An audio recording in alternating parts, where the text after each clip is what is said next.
Councilors, we're going to start in 1 minute, please. Industrial Community Development.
Councilors, we're going to commence our meeting. I'd like to call to order the Committee on Industrial Community Development, which consists of myself, Councilor Daigle, Councilor Manning Martin, Councilor McGinn, Councilor Rossignol. We have one item on our agenda, proposed zoning map amendment, amend section 6.16.1 residential overlay district by adding the following parcels of land to the residential overlay district. Assessors map 35, parcel 25 and numbered 535 Lowell Street.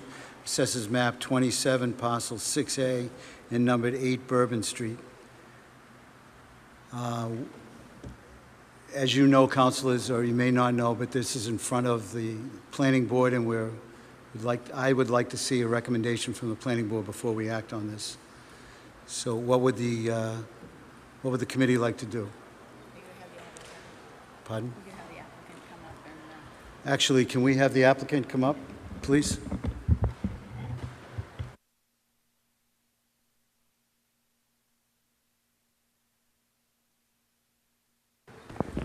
Please state your name and... My name is John Kelty. I'm an attorney. I have offices at 40 Lowell Street here in Peabody, Mass., and I appear on behalf of the applicant for zone change. And I have continued at tonight's City Council until the Planning Board, and I be amenable to any continuing basis that meeting the planning. Thank you, attorney. Any attorney, I'd like to take a motion for Rossignol? Motion to continue. Thank you, Councilor Rossignol. Any on the motion? There being none, roll call, please. Councilors Yes. Dan. Yes. Gould. Yes. Motion. Thank you, 5-0. Councilors. Adjourn. You heard the motion. We are adjourned. Thank you, Al.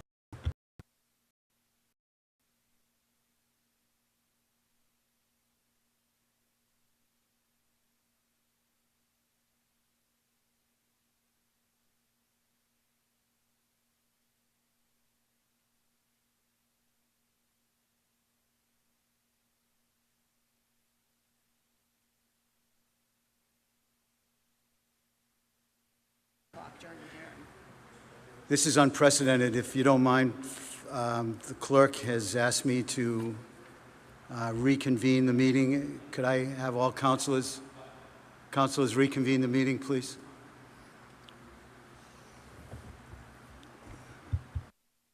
So we are reconvened here, please, and give me 1 minute, please.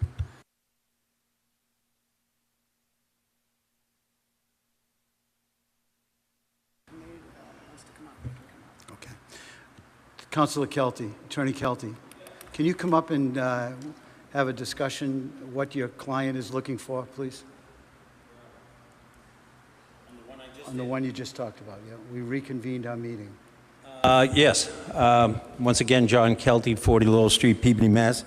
My client is Al Yeba, who has developed the whole shopping center located at 598 Bourbon. I have asked for that parcel of land that has in the game the old CVS and that entire parcel to be given the advantage of the overlay district. It is the hope of the applicant, my client, that they would have the residential overlay district, which is right now up on Route 1. We were asking that we be added to the eligible residential lot overlays, and my client would explore housing. We are immediately adjacent once you pass this particular parcel of land. I also included 8 Bourbon, which is the parcel that had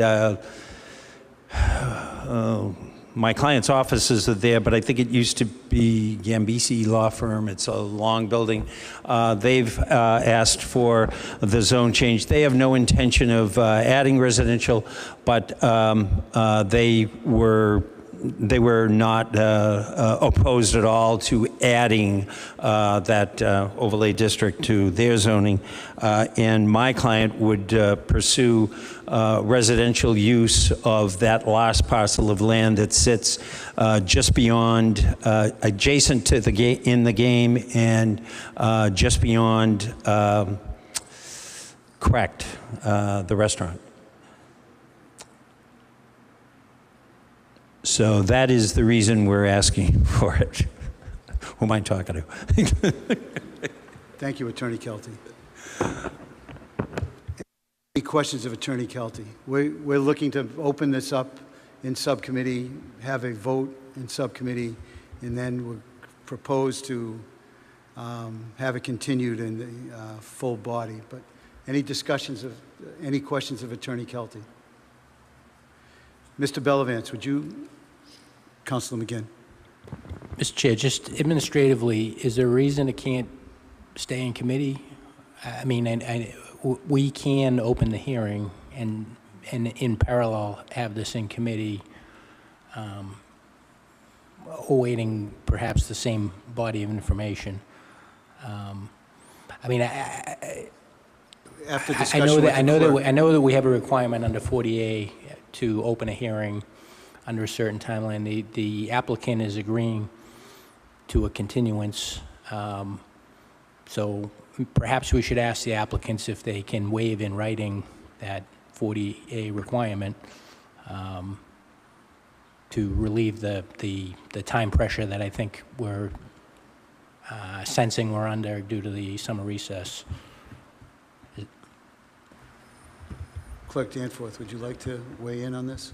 I don't think well, there's no such thing as constructive approval of a zone change. So There's no, if I might, Mr. Chair, there's no such thing as constructive approval, but there is we would just have to start over. So, you know, it basically would expire if the tolling requirements aren't met, which, you know, I don't know if that matters to you or not, but you know, if you waive the tolling requirements, I would imagine we could reconvene this when we have the balance of the information we need. happy to provide whatever assistance that the board would, that the council would ask. I'm happy to waive or continue or whatever it is you'd like.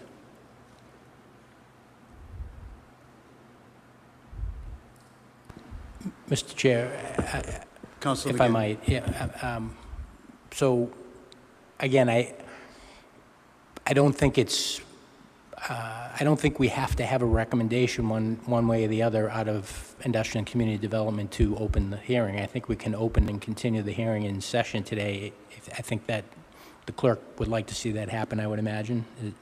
I think that's probably a smart thing to do. That's the ultimate goal. Again, but I think we can do that without coming out of committee. We just, I mean, we kind of had a test of this a few weeks ago, right? And our process of going to industrial and community development is something the council's been doing for years with these zoning changes. I'm very supportive of it. It's been in place since before I was on the council. I think it makes a lot of sense, but we're not required by law to do that. What we're required by law to do is have the public hearing, you know, get the planning board recommendation and so forth. So independent of what we're doing as a matter of practice, council practices, I think we can open the hearing this evening and continue it. And there's no peril in terms of jeopardizing the tolling requirements, and there wouldn't be any harm to the applicant in terms of causing them to potentially have to start over again.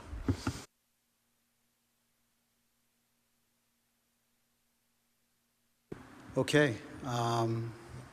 Thank you, Attorney Kelty. So, do we need a vote?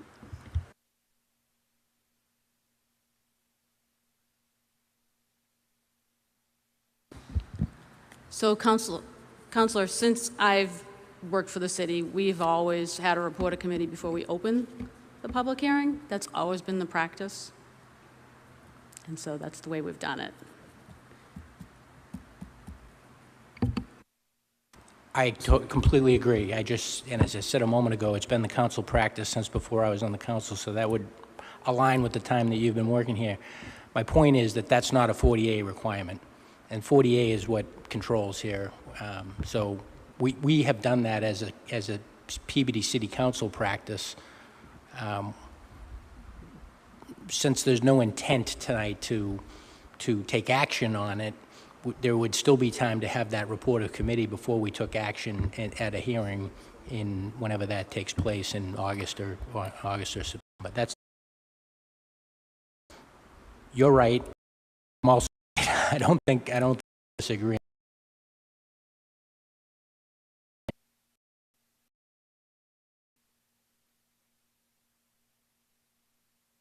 All right, councilors, I'd like to, what's the will of the council? Councilor McGinn, please. So, just independent of how we move forward here, I would like to ask on this matter if we could get a written recommendation from Industrial and Community Development on this matter. That's something that I think would be helpful, and I don't believe we've seen that on this particular request. Do you recall seeing that, Mr. Chairman? I'm sorry. Community Development, I'm sorry, I misspoke.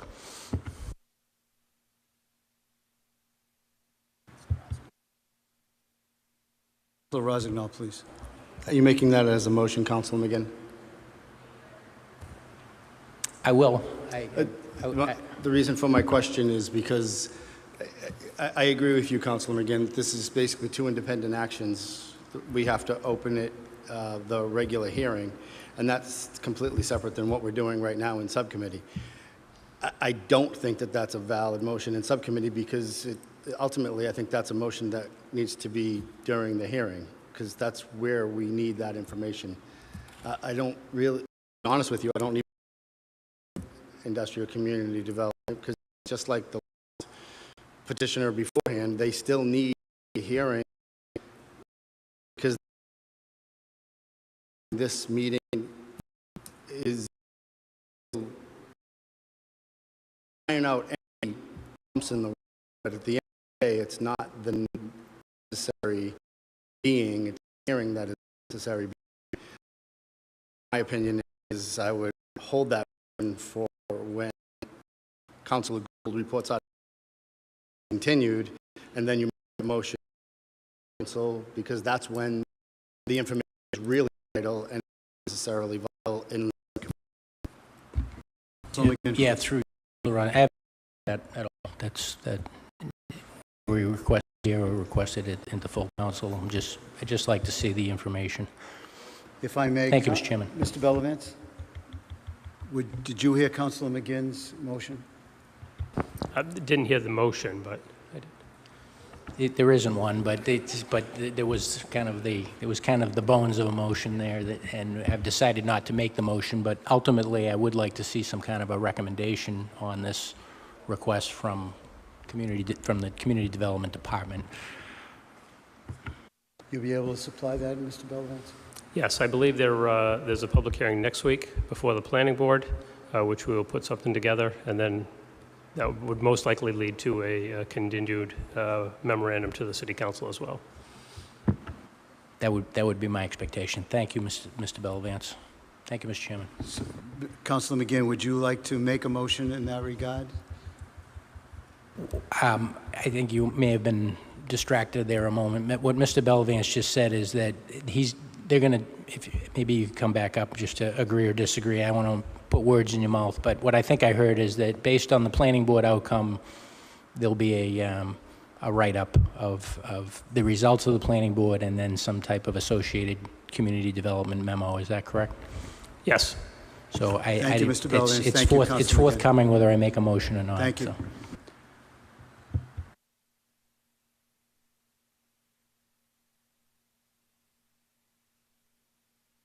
So would anyone like to make a motion in regards to the continuation?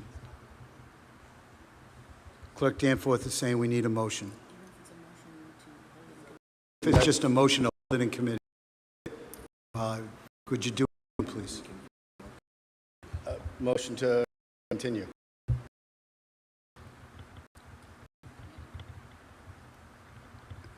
You heard the motion by Councilor Rossignol. Roll call vote, please. Councilors Wait a minute, Daigle. on the motion. On the Councilor McGinn. motion, Sorry.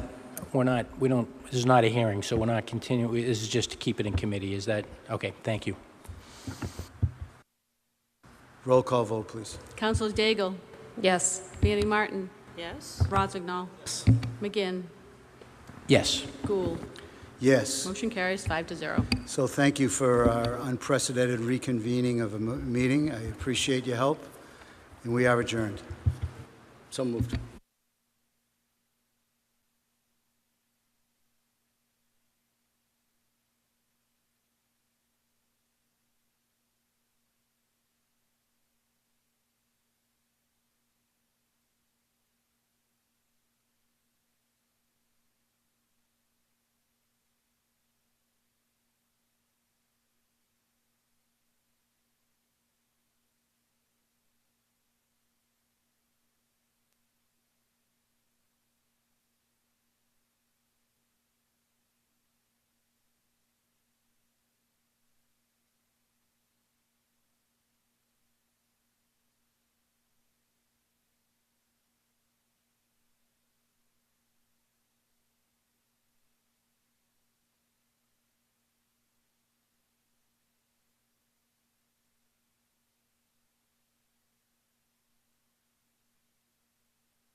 like to call to order this meeting of the Peabody City Council Finance Committee. Present for the committee this evening, and Councilors Gamache, Gould, Manning, and Tito, and myself. Councilor is present this evening. Councilors Peabody and Rossignol. We have on the agenda first appropriation water GIS of $250,000. Mr. Thank you, Mr. Chairman. To you, good evening, councilors. Hope everybody's doing well. This is a request for our water. We appreciate the council's support in bringing forward at this meeting today.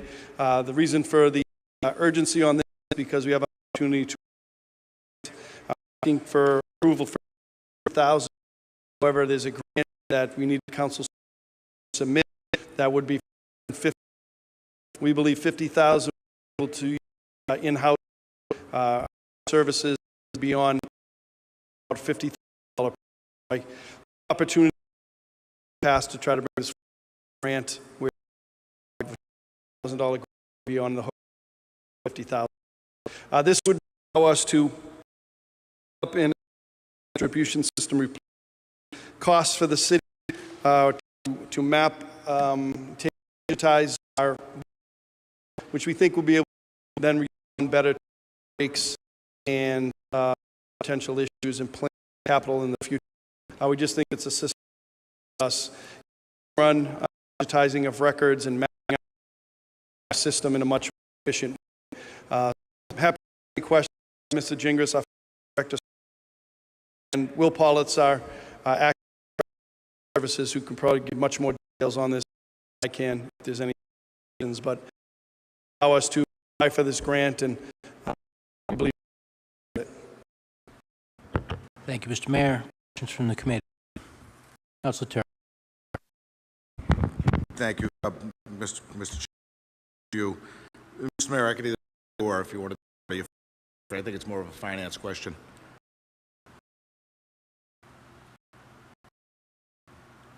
Mike, I just happened to realize, I didn't realize it earlier, you're taking money out of state. I don't know why you went that route rather than free cash or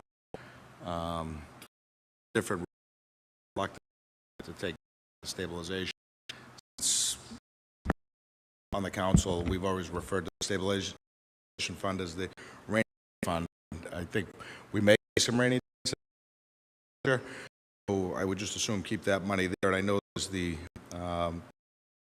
ability that it'll be back at some that same ability cash. So why did we go this route?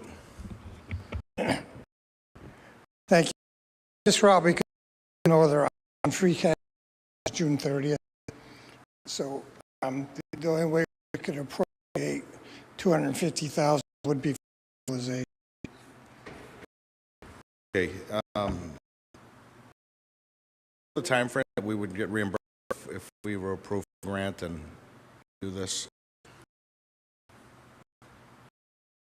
I'm not really sure, but if we only have to be $50, we allocate the funding at a future time. Get certified in first time frame. We could use cash for the 50,000 or whatever we could basically reset. This kind of gets us play. I'm confident you would, but I don't. We have other options to prove the budget a month ago, and you know,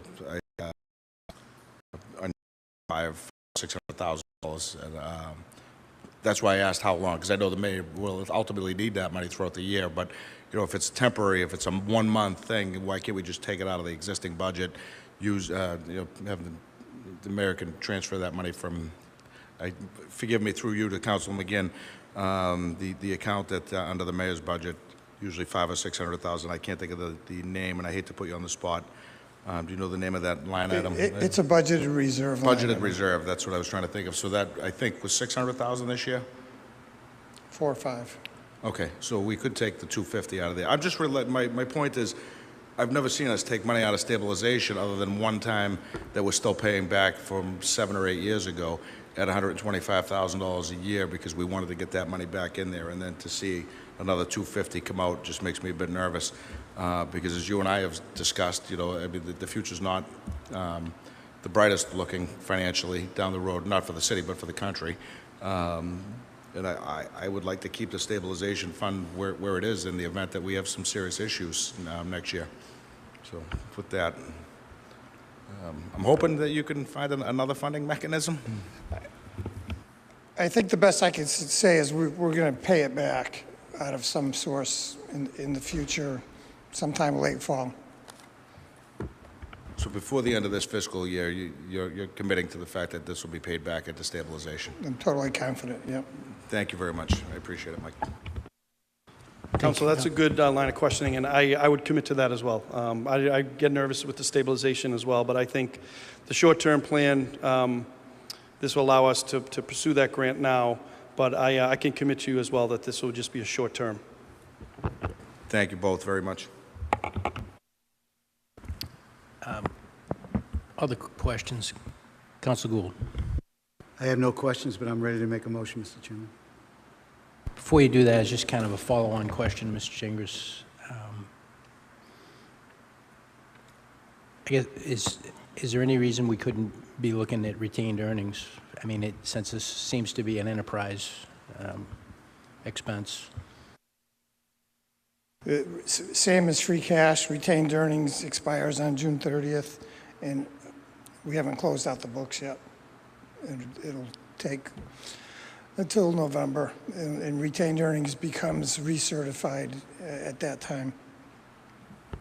So it's just a timing thing. So, but if there is like any, after we pay back stabilization, if there's any net cost, wouldn't it make sense for that to hit retained earnings rather than hitting the budget on the city side?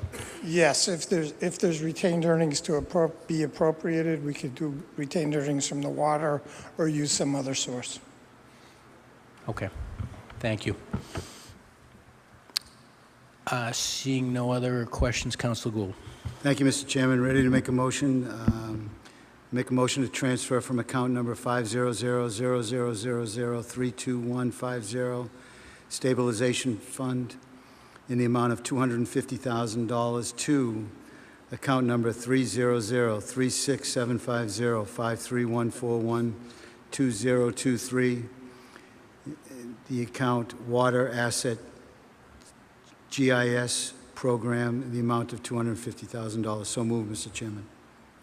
Councilors, you heard the motion from Council Gould on the motion. Seeing none, roll call. Councilors Turco, Yes. Manning Martin, Yes. Gould, Gamache. McGinn. Yes. Motion carries 5-0. Next item on the agenda, transfer of funds CPC Lake and Pond Restoration, amount of $234,000. Mr. Mayor. Thank you, Chairman. This is the next step, work with the city to try to restore lakes and ponds and clean them up so we don't run like we did with the lakes back. The next target that we're doing after the pond last year, which was made that healthier, is to go over now to Brown's Pond and clean up that we've done, said in the pond. $234,000 funded by the Community Preservation Committee, and I know the Commission is very supportive of this and something that we've been to do a pond or every of the next pond that needs attention would be it. There was it wouldn't be certainly the full pond. The pond is much too big to do a full type of dredging project, but we'd be doing the perimeter, spending a lot of time over where the dock is now, over in that location, and be able to really make a positive effect over at that pond. Happy to answer questions, give more detail on that, but this is the next step in working towards the continuing work at our lakes and ponds in the city. Mr. Chairman. Thank you, Mr. Mayor. Questions from the committee? Council Gould. Thank you, Mr. Chairman. I'm ready to make a motion, but I'd like to acknowledge The Conservation Commission Chairperson, Lucia Del Negro, is in the audience. Thank you, Lucia. And before I make it, Councilor Turco has his hand, Mr. Chairman. Yeah, thank you, Councilor Gould. Councilor Turco. Thank you. I'd just be remiss if I didn't mention that this had gone through CPC, and there were some contingencies on this. So I just, if you don't mind, Mayor, could I check with the conservation agent, Ms. Del Negro, to see where we are on that?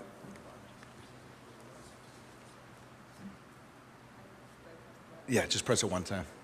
I Thank you. didn't hear the question. I'm sorry. It's Could you loud. just say your name and address, our name and Oh, position? Lucia Del Negro, Conservation Agent. So far, what's going on is the sediment samples have been done, and I believe they've already been submitted to DEP, and we're awaiting our Chapter 91 permit and our water quality cert. If we get both of those, we move forward. If we don't, we give the money back.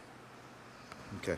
Just to clarify to everybody, there's some additional pre-work that needs to take place from Mass DEP before we can actually continue with the hydro raking. So hopefully that goes smoothly, and then we can move forward with the project. But if not, CPC will retain the money. Thank you very much. I appreciate it. Thank you, Councilor Turco, for bringing that to everyone's attention. Any other questions, councilors? Seeing none, Councilor Gould. Thank you, Mr. Chairman. Make a motion to transfer from account number 270-0000-33021 in the amount of $234,000, Community Preservation Act open space, to account number 270-018-11-58562-2023-0392, again in the amount of $234,000, Community Preservation Act, CPC, Lake and Pond Restoration. So moved, Mr. Chairman. Councilors, you heard the motion for Councilor Gould on the motion. Seeing none, roll call. Councilors Turco, Yes. Manning Martin, Yes. Gould, Gamache, McGinn. Yes. Motion carries 5-0. Thank you, Council. Councilors, the next item on the agenda, we have a timing issue on this and actually on one other one. So this is on the agenda, but it wasn't referred to committee. It's on tonight's regular meeting agenda to be referred to committee. It is a pretty routine matter of cable fund expense transfer. But if people have reservations about that, I would certainly understand. I don't want to I'd accept a motion to receive the item from the regular meeting package 7A. So moved. Councilors, you heard the motion. On the motion, all in favor? Any opposed? It's a vote. Okay, so since there's no objections, we're going to take this up. Mr. Chingris. Thank you. Annually, the city receives from Comcast $120,000 for the capital equipment, and 100% of these funds go to Peabody Access Television so that they can purchase equipment for their stations. Questions from the committee? Questions from other councilors? Seeing none, Councilor Gould. Thank you, Mr. Motion to transfer from receipt of cable 00301 in the amount of $102,000. Cable fund account number 000053007 and in the amount of $120,000. Councilor, the motion.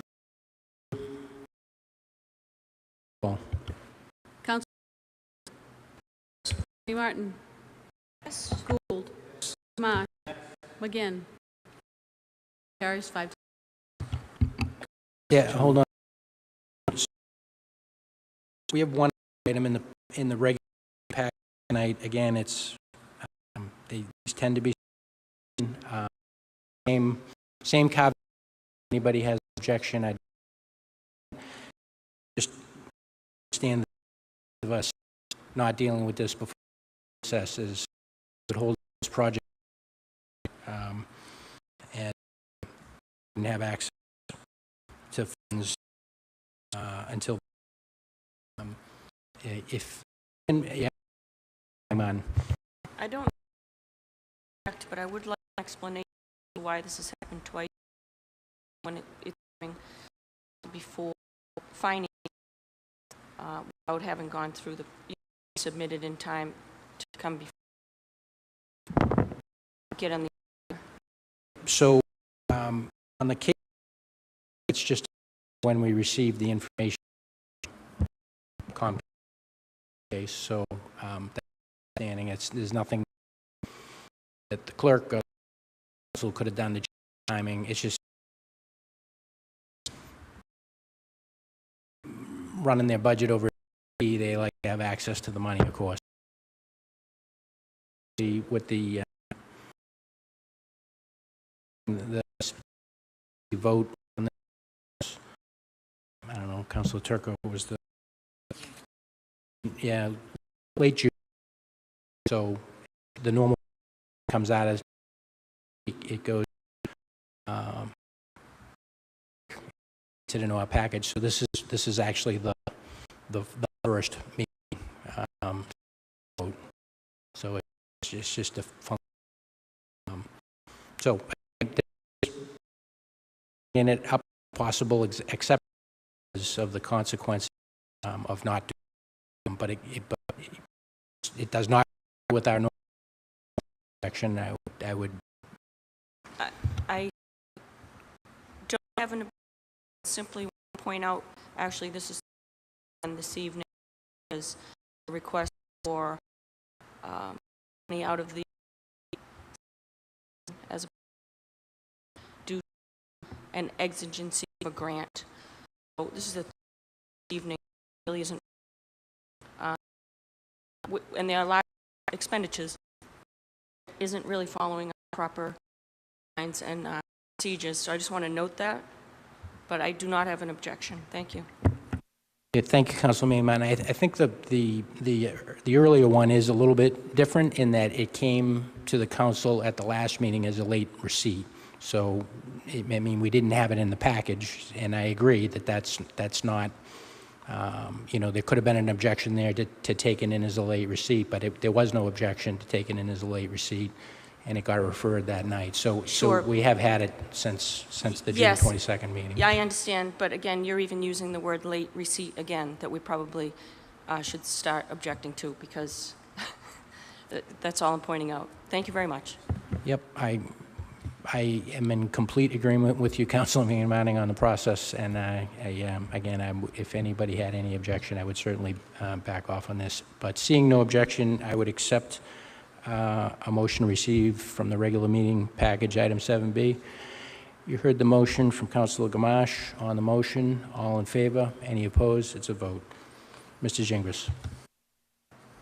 Okay, so this request is for funding from CPC so that they can make improvements at the Council on Aging for their bocce and pickleball courts on the side of the building. Questions from the committee? Questions from the Councilman Mann? Oh, yep, no, sorry, yeah, take your time.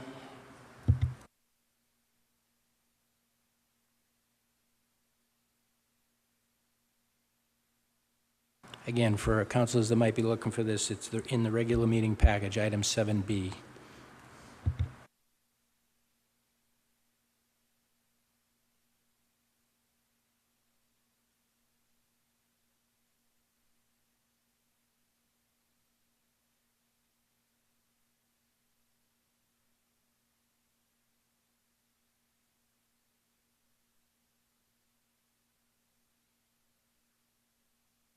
I guess I wasn't prepared to speak on this tonight, but could you did I read in here earlier how much is a pickleball court? 50,000? What's the estimate for the pickleball court? Was there discussion on that? You're directing that question to Mr. Gingras? To anyone that can tell me how much an estimate is for the pickleball court. Thank you.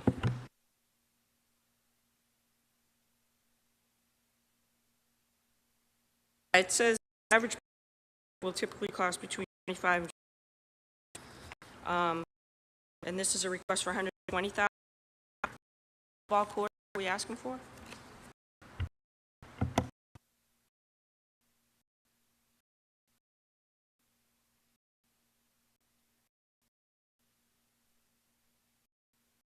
So, man, if you flip through, there's a budget form in the application, halfway package. And total budget, $150,000. He is funding 120. The Council on Aging is coming $50,000.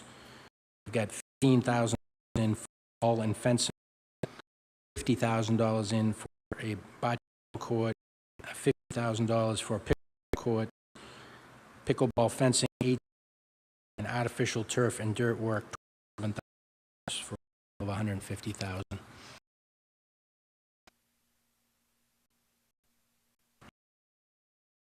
Would have more time to research the matter, so I won't be or opposing.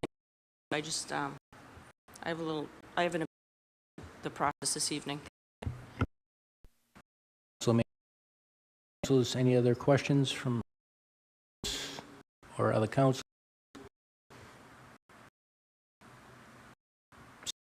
What is the committee? Councilor Gould.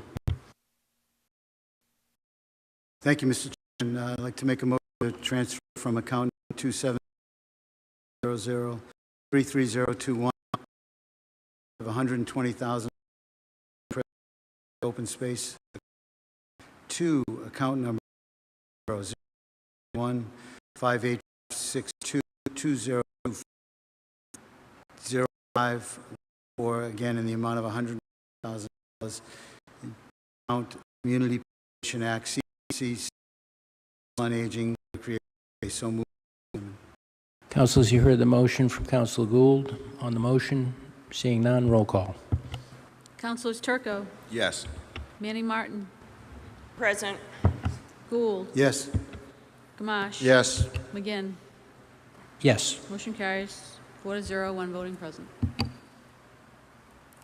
At this time, I'd entertain a motion to adjourn. Councilors, you heard the motion. All in favor? Any opposed? The vote. We are adjourned.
Good evening. The City Council will convene on Thursday, July 13th to hold a regular meeting at 7:30 p.m. for the purpose of discussing any and all business via in-person and remote participation in accordance with Chapter 40A of Massachusetts General Laws. Remote participation is allowed in accordance with Chapter 2 of the Acts of 2023 signed into law by Governor Healy on March 29th, 2023, suspending certain provisions of the open meeting law, General Law C-30A, Section 18. Alternative public access to this meeting shall be provided in the following manner. 1. The meeting will be televised via Peabody Access Television. 2. Real-time public comment during public hearings can be addressed to the Peabody City Council utilizing the Zoom virtual meeting software for remote access. This application will allow users to view the meeting and make a comment or question to the chair via the audio option. Please join me in the Pledge of Allegiance. Excuse me, in a moment of silence. On the Pledge of Allegiance.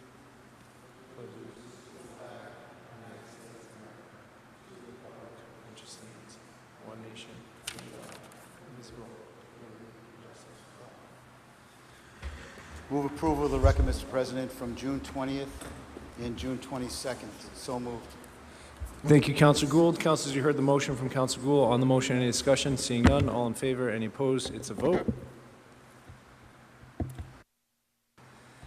Moving into hearings, hearing 4A, zoning map amendment.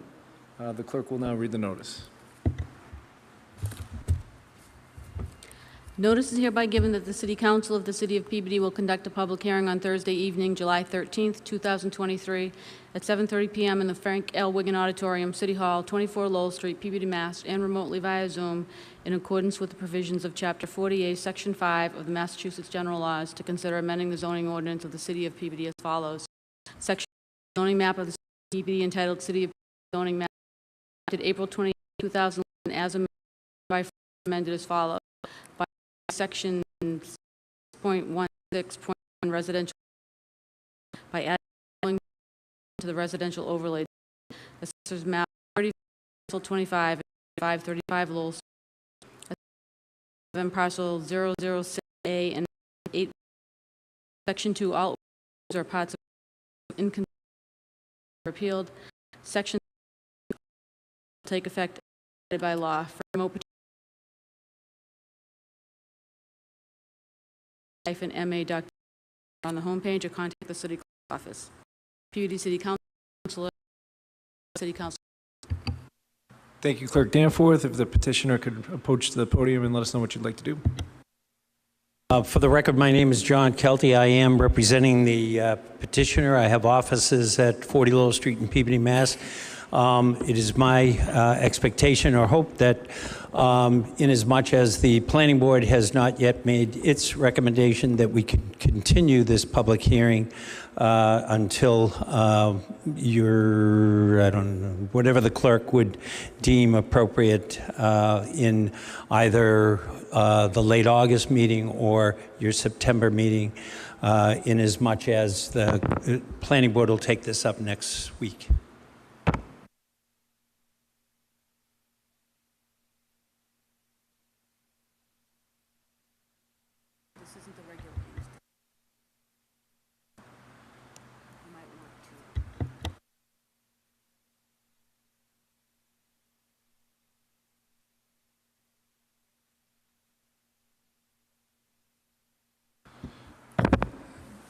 Thank you, Mr. Kelty. Just for the edification of the council, we are going to move forward with a special meeting on August 29th.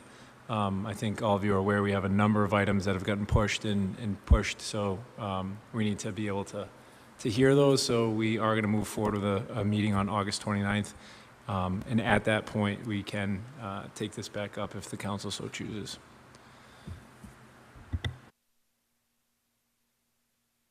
Councilor McGinn. Thank you, Mr. President. I'd move to recess this matter to the meeting of August 29th. So moved. Thank you, Councilor McGinn. On the motion, any discussion?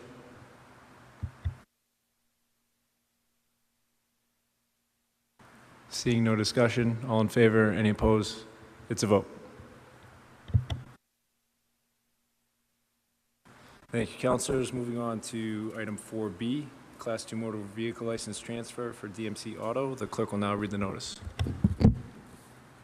Notice is hereby given that the City Council of the City of Peabody will conduct a public hearing on Thursday evening, July 13th, 2023, at 7:30 p.m. in the Frank L. Wigan Auditorium, 24 Lowell Street, Peabody, Mass., and remotely via Zoom on the application from DMC Auto LLC, 258 Newbury Street, Unit C, Peabody, Mass., requesting a Class 2 motor vehicle license at said 258 Newbury Street, Unit C, Peabody, Mass. For remote participation using the Zoom platform, please visit www.peabody-ma.gov under Calendar on the homepage or contact the City Clerk's office. Peabody City Council, Councilor Craig S. Welton, City Council President. Thank you, Clerk Danforth. Would the petitioner and your representation please introduce yourself and let us know what you'd like to do? Good evening, City Council members. My name is Chad Colarusso, and I'm an attorney who represents the petitioner. My office address is located at 10 Elm Street in Danvers, Massachusetts. I'm here tonight with the petitioner, Jonathan Silver. Mr. Silver is a Peabody resident. His residential address is 25 Perkins Street. And we are here before the board seeking your approval, the transfer of a special permit in conjunction with the transfer of a Class 2 auto dealer's license.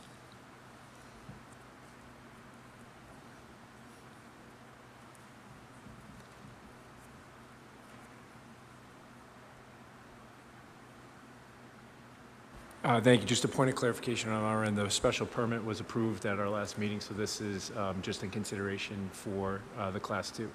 That's correct. Yep. Thank you.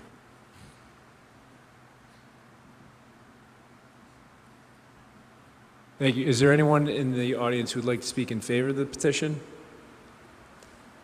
Anyone on Zoom who would like to speak in favor? Anyone in the audience who would like to speak in opposition to the petition? Anyone on Zoom in opposition? Seeing none, Councilor Gamache. Yes, thank you. Through you to the petitioner. This is a simple transfer of the existing Class 2 motor vehicle license, and your client has or will adhere to the existing conditions that were on the said permit prior to this, and those conditions are: maximum vehicles allowed for sale at any time shall be 5, and the hours of the operation shall be 8 a.m. to 5 p.m. Monday through Sunday. There's no problems with that? None whatsoever. There's no questions from the council. I move to close the public hearing. Councilors, you heard the motion from Councilor Gamache. On the motion, any discussion? Seeing none, all in favor, any opposed, it's a vote. Councilor Gamache. At this time, I move approval on the application from DMC Auto LLC, 258 Newbury Street, Unit 6, Unit C, Peabody, Mass., requesting a Class 2 motor vehicle license at said 258 Newbury Street, Unit C, with the conditions being the maximum vehicles allowed for sale at any one time shall be 5, and 2, the hours of operation shall be 8 a.m. to 5 p.m. Monday through Sunday. So moved. Thank you, Councilor Gamache. On the motion, any discussion? Seeing none, roll call vote. Councilors Turco, Yes. Daigle, Yes. Peach, Yes. Manning Martin, Yes. Gould, Yes. Rozignol, Yes. Gamache, Yes. Melville, Yes. McGinn, Yes. Welton. Yes. Motion carries 10-0. Thank you very much. Thank you. Moving on to item 4C, Class 2 motor vehicle license. The clerk will now read the notice. Notice is hereby given that the City Council of the City of Peabody will conduct a public hearing on Thursday evening, July 13th, 2023, at 7:30 p.m. in the Frank L. Wigan Auditorium, 24 Lowell Street, Peabody, Mass., and remotely via Zoom on the application from Lofa Auto Body, LLC, 55R Walnut Street, Peabody, Mass., requesting a Class 2 motor vehicle license at said 55R Walnut Street, Peabody, Mass. For remote participation using the Zoom platform, please visit www.peabody-ma.gov under Calendar on the homepage or contact the City Clerk's office. Peabody City Council, Councilor Craig S. Welton, City Council President. Thank you, Clerk Danforth. If the petitioners could introduce yourself, give us your address, and let us know what you'd like to do. Festus Chroma and Samuel Gore, co-owners of Lofa Auto Body.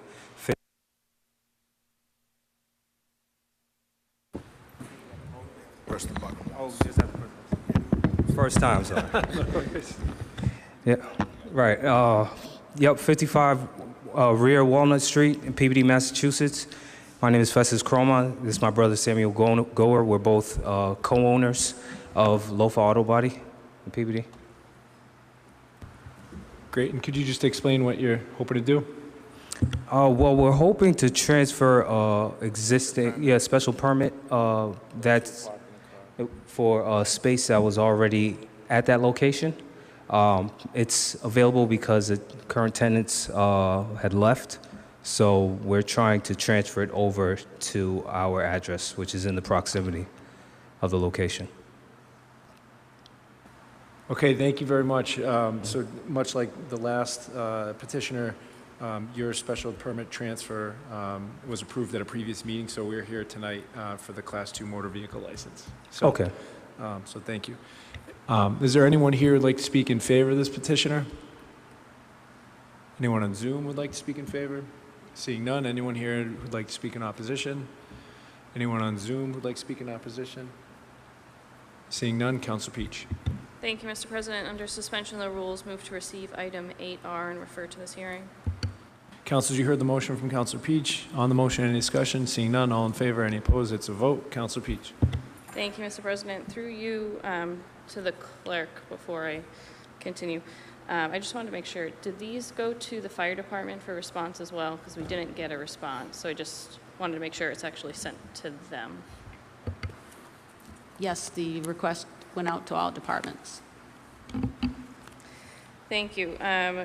So I do have a few concerns with the communication on 8R that was from Community Development. This is a pretty auto-centric, congested area on Walnut Street, as you're aware. You're surrounded by a lot of very similar businesses. So what we do look for with these Class 2 motor vehicle license applications is a parking plan, and I know that we discussed on the phone earlier that you'd be parking the cars that are for sale inside the building, because I know your current special permit requires you to do all your work within the building, and looking at like a plot plan, you don't really have anywhere outside the building to put anything, so just want to clarify that.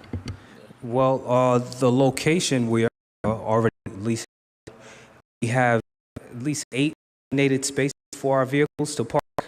We have those as an option. It's enough space for 15 cars. We plan on showcasing vehicles, or, vehicles on the street. It's already in the rear. It's already in the rear. So honestly, we probably won't use it to park some of our vehicles. We're using it for the utility of the license. That's why we're asking for it. So.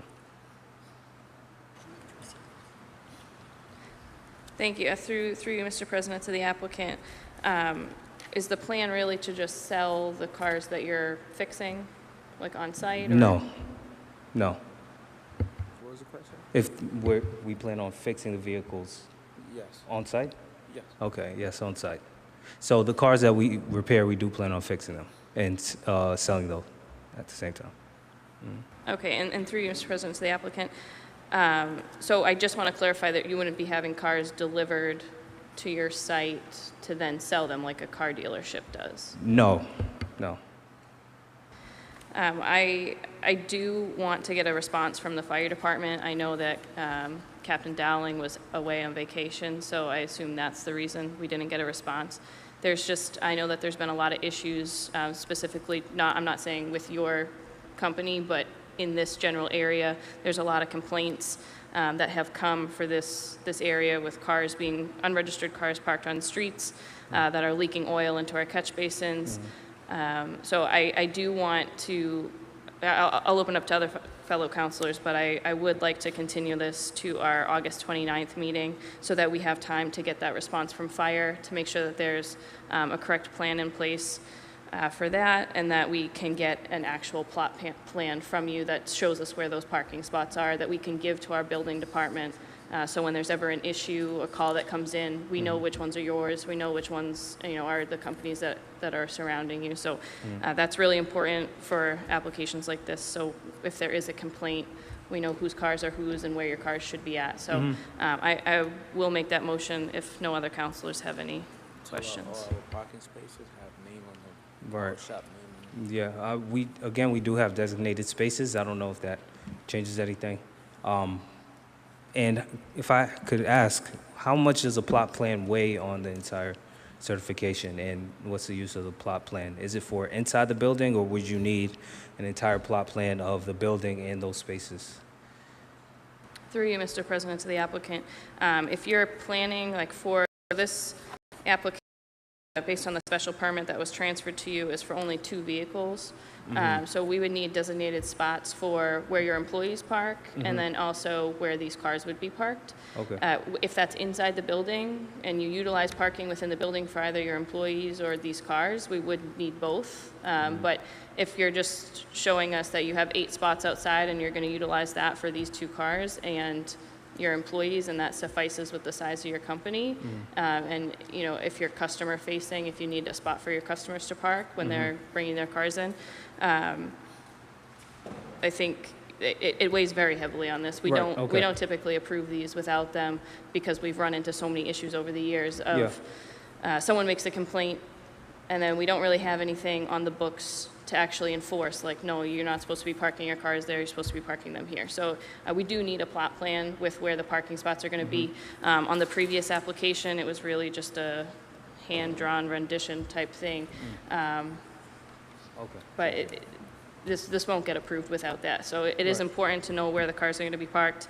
And like I said, I do want to get a response from our fire department just to make sure. There's just a lot of congestion back there, and making sure that there's clearance in order to get to anything in case there's an emergency. Okay. And we are providing the plot plan, or does the fire department attempt to? You would have to provide that to us. Okay. We would put it on file with this license if approved, and that way our building department, if there's ever an issue, has something to look at for code enforcement. Okay. Thank you, Council Peach. Council McGinn. Thank you, Mr. President. Just very quickly, through you to the applicant, when Councilor Peach says you provide it to us, she means provide it to the clerk, and the clerk will provide it to us. Okay, right? okay. Through you, Mr. President, to Councilor Peach, is it your understanding on the back taxes that that's the building owner that they lease from, and that we shouldn't necessarily be holding them responsible for that? I just wanted to get clarification on that. If, through you, Mr. President, to Councilor McGinn, the back taxes are from the property owner, not the business owner. Thank you for clarifying that, Councilor Peach. Thank you, Mr. President. Thank you, Council McGinn. Any other councilors on this matter? Okay, so the Councilor Peach recessed August 29th, pending response from the department. Is correct? Yes, just amend that to specifically send the request to the fire department again to 3.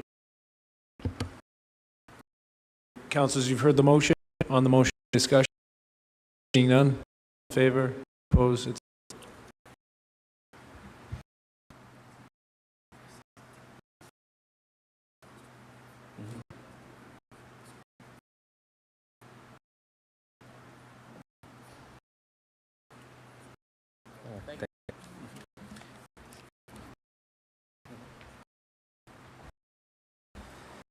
Councilor, on to for Frank Rossetti of Pontoon, Massachusetts, Incorporated.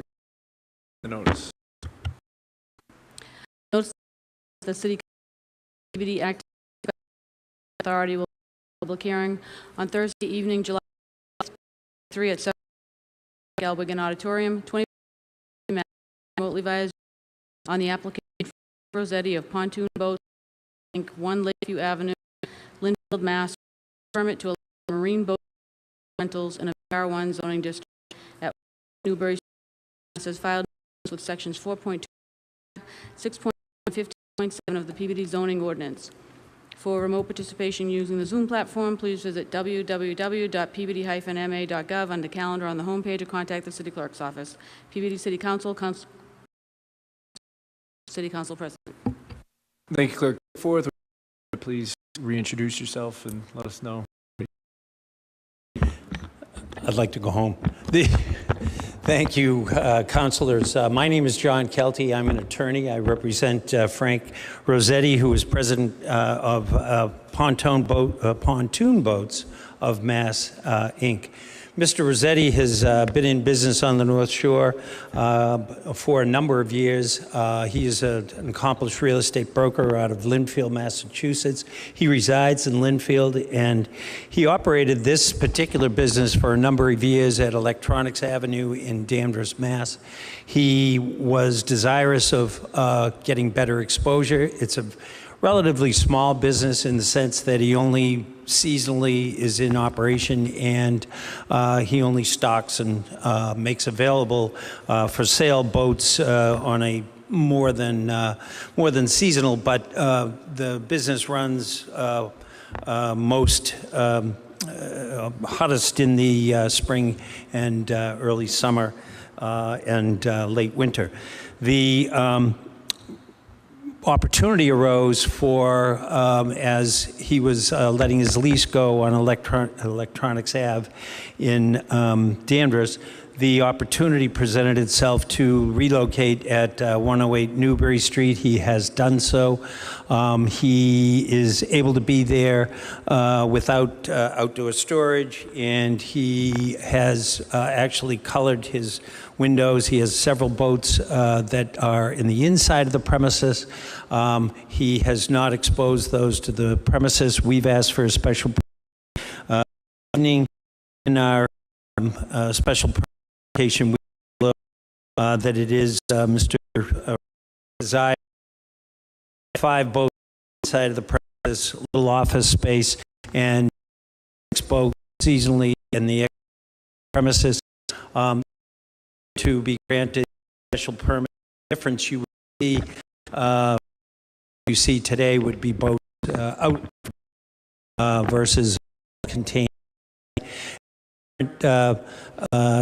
which is here in July of 2023. He doesn't have on boats premises.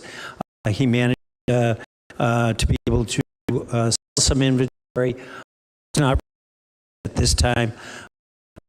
Hope of getting this special permit and being able to reopen shortly or open shortly with an outdoor exposure.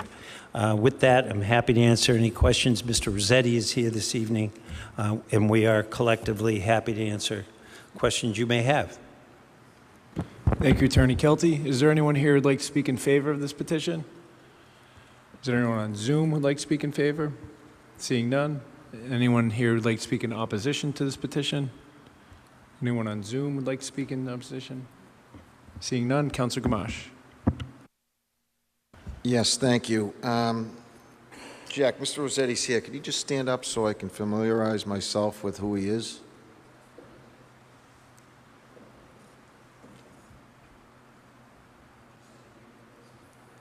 Rossetti, 1 Lakeview Ave, Lynnfield, Mass. And I'd like to. You just need to introduce, that's all. Okay. All right, thank you. I just wanted to put the name with the face, and in Frank, case we yes. have to have some dealings later on. You've operated a corporation since 2018, and that's been in Danvers.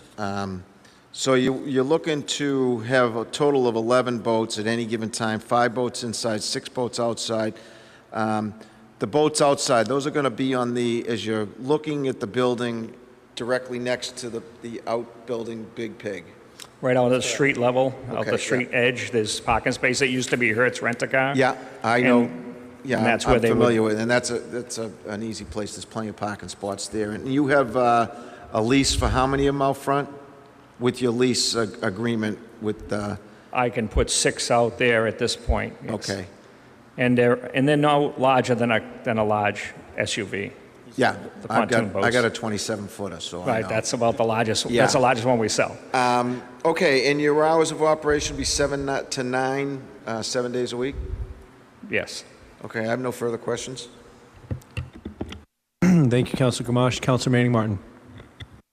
Thank you, Mr. Chairman. Through you to the petitioner, I looked up just to get an idea of what your lot would look like, and I looked up 3 Electronics Ave in Danvers, and it looked like an office park. Was it an office park? Because I didn't see any boats, but maybe that was off-season. It was industrial park, and I had a large space inside. I had 6,700 square feet inside, and I didn't have to put too many boats outside, but they were behind the building, no exposure to Route 1. They were way at the back of the industrial park, and the only way I got people there is advertising, getting them there. Okay, and along those lines, how do you plan to expose, I know you want exposure on Route 1. My thing is, it's not a used car lot, David, so that's, and a rising tide raises all ships, and you've brought in a pontoon business, so good for you. So, you know, I certainly can't argue that. It's not, I'm not a fan of the used car lots and the used car lots that kind of put up the flags and those motioning nylon things, that wind things. I'm not a fan of that. So I was trying to see what your location would look like, but you were all inside, all contained. Could you just tell me, because the Big Pig has a great, beautiful sign, and we're trying to, you know, just because it's Route 1, we want to, like I said, rising tide, we want to improve Route 1. It's the main drag through our city, and we want to have nice, clean businesses there. So if you could describe to me what your business is going to look like, in addition to, of course, displaying your pontoon boats? I would say that it's not going to have any of those flyers of flags all over it. The only thing we'd have is have some facing Route 1 so people could see the boats are there, and have you know, a little sign on each one for sale, so they know they're not just someone there having them repaired or something. But that's it. No fancy things. And we would work with Big Pig because he's actually who I'm leasing from. So he leased this building too, and I'm leasing from him. So signage-wise, he'll work out what I can with signage. I'll get a permit for whatever sign we need. Okay, great. And the height of the boats won't block the egress and the view of the egress or access of people entering or exiting Route 1? There wouldn't be any? No, it's just like parking vehicles, and it's not going to be right at the edge of Route 1, but it'll be across from my doors, and that's all. So it's not going to be blocking the road at all, and as I say, the largest one we sell is 27 feet. We have vehicles that are longer than that driving around, but so they're usually between 18 and 25 feet long, so they fit right in a parking space. Thank you. And this sounds like a great business. I'm looking forward to you joining us here in Peabody. My last question is, did you have an opportunity to talk to the ward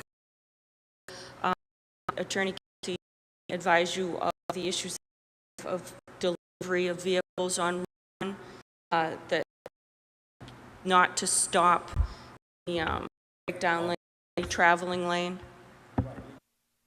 Outside the lot at all. Any deliveries would be inside the lot, right in front of the door. So you're able to bring them all the way in, and you'd work with the delivery companies that they cannot do that, Right. correct? We wouldn't have any need to go on the highway at all. One tidbit, I'll just tell you a little bit. We started, our first operation was inside the Liberty Tree Mall. I took a store over in Liberty Tree Mall in Danvers, put 6 pontoon boats in there, and it was a nice indoor showroom until just the beginning of COVID, and that was the end of the mall. So I moved to Danvers and ended in another area. But people have probably seen the boats going through the mall because they were shocked to see that all these boats inside a store, and that's how we started out. Sure, but I guess my issue is them being delivered to your location, that the delivery vehicles don't stop on Route 1 in the breakdown lane. That would not happen at all. Thank you, because we're hoping later this evening we'll be able to address that, some work that Councilor Gamache has done with that issue. So thank you very much. I just wanted to make you apprised of that. Thank you very much. I think this is going to be a great business, and I certainly support the petitioner. Thank you, Councilor Manning Martin. Any other councilors? Seeing none, Councilor Gamache. Yes, if there's no further questions, I move to close the public hearing. Thank you, Councilor Gamache. Councilors, you heard the motion. On the motion, any discussion? Seeing none, all in favor, any opposed? It's a vote. Councilor Gamache. Thank you, Mr. President. At this time, I move approval on the application from Frank Rossetti of Pontoon Boats of Mass, Inc., 1 Lakeview Avenue, Linfield, Mass., for a special permit to allow for marine boat sales or rentals in a BR1 zoning district at 108 Newbury Street, Peabody, Mass. Is filed in accordance with sections 4.2.5, 6.1, 15.7 of the Peabody zoning ordinance with the following conditions: that the boats, that there be no more than 11 boats on said property, 5 inside, no more than 6 outside for display. Hours of operation would be 7 a.m. to 7 p.m., Monday through Sunday, and no offloading of vehicles on Route 1. So moved. Thank you, Councilor Gamache. Councilors, you heard the motion from Councilor Gamache. On the motion, any discussion? Seeing none, roll call vote. Councilors Turco, Yes. Daigle, Yes. Peach. Yes. Benny Martin, Yes. Gould, Yes. Rozignol, Yes. Gamache. Yes. Melville. Yes. McGinn, Yes. Welton. Yes. Motion carries 10-0. Thank you, councilors, and on behalf of Mr. Rossetti, he thanks you as well. Thank you.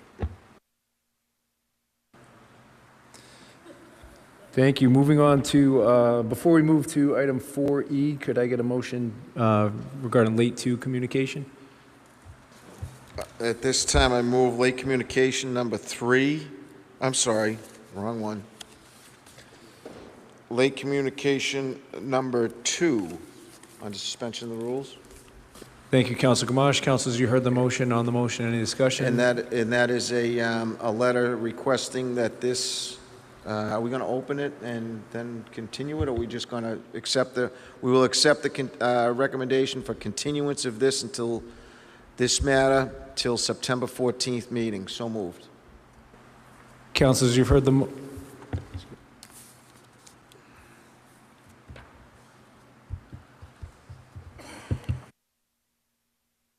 thank you, Councilor Gamache. Given the compression of all of the special permit hearings that are forthcoming, the clerk's recommended the August 29th, if that works.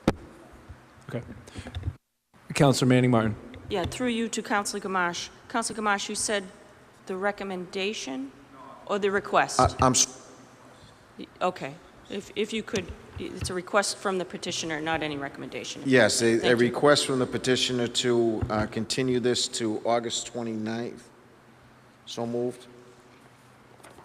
Thank you for clarifying, Councilor Gamache. Councilors, you've heard the motion from Councilor Gamache. On the motion, any discussion? Seeing none, all in favor? All in favor, any opposed? It's a vote.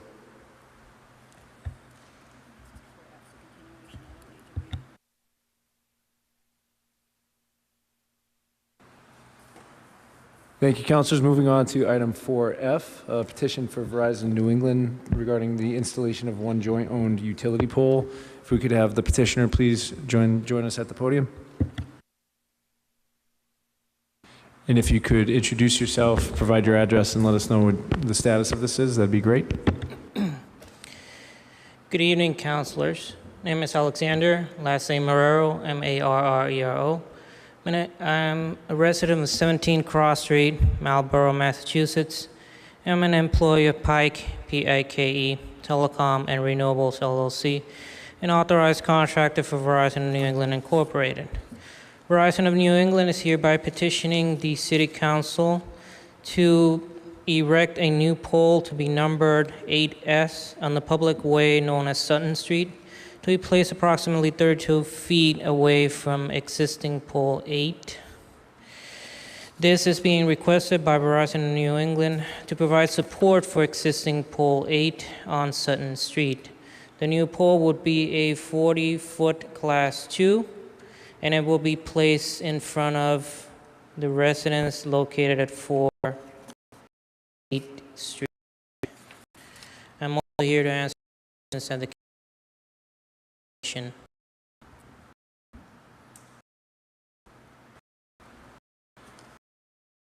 Is there anyone who'd like to speak in favor of the petition?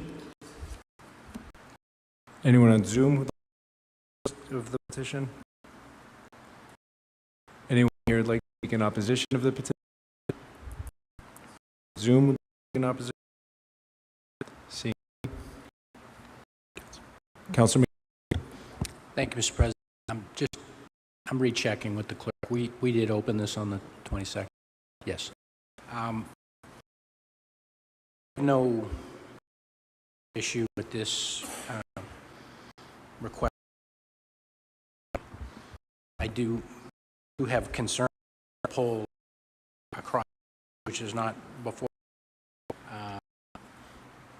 It saw this come up to ask, facing that pole, or is this PMLP confirmed it's in the existing pole. The problem with the existing pole is I've had complaints.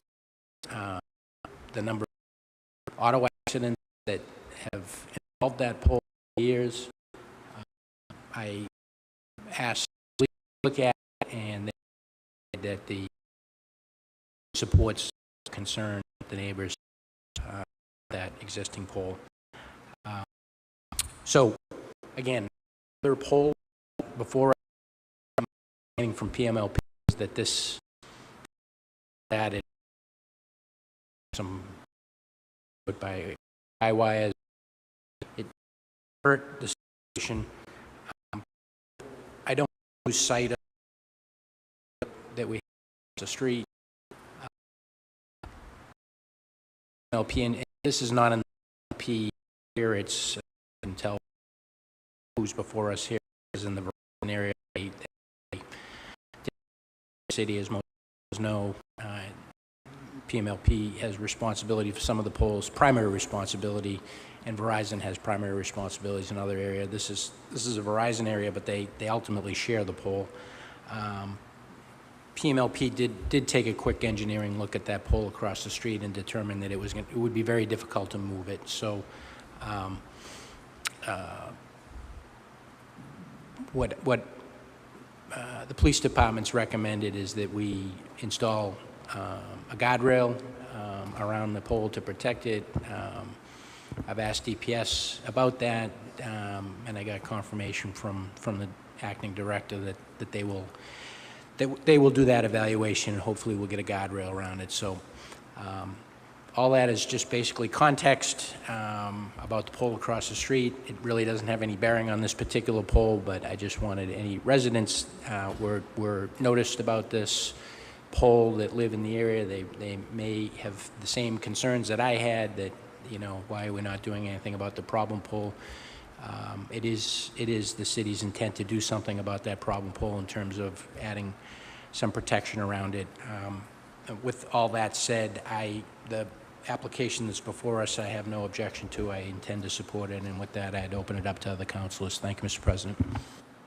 Thank you, Councilor McGinn. Any other councilors who'd like to discuss this matter? Seeing none, Councilor McGinn. Move to close public hearing. Councilors, you heard the motion from Councilor McGinn. On the motion, any discussion? Seeing none, all in favor, any opposed? It's a vote. Councilor McGinn. Thank you, Mr. President. Move to approve the petition 1A6J5NH submitted by Verizon, 85 High Street, Pawtucket, Rhode Island, requesting to install one jointly owned pole number T.8S/E.8S on the northwesterly side of Sutton Street at a point approximately 55 feet from the center line of Wallace Ann Road. So moved. You've heard the motion from Councilor on the motion. Discussion. Seeing none, roll call vote. Yes. P. Manny Martin. Yes. Yes. Rossignol. Marsh. Melville. Yes. Yes. Motion carries.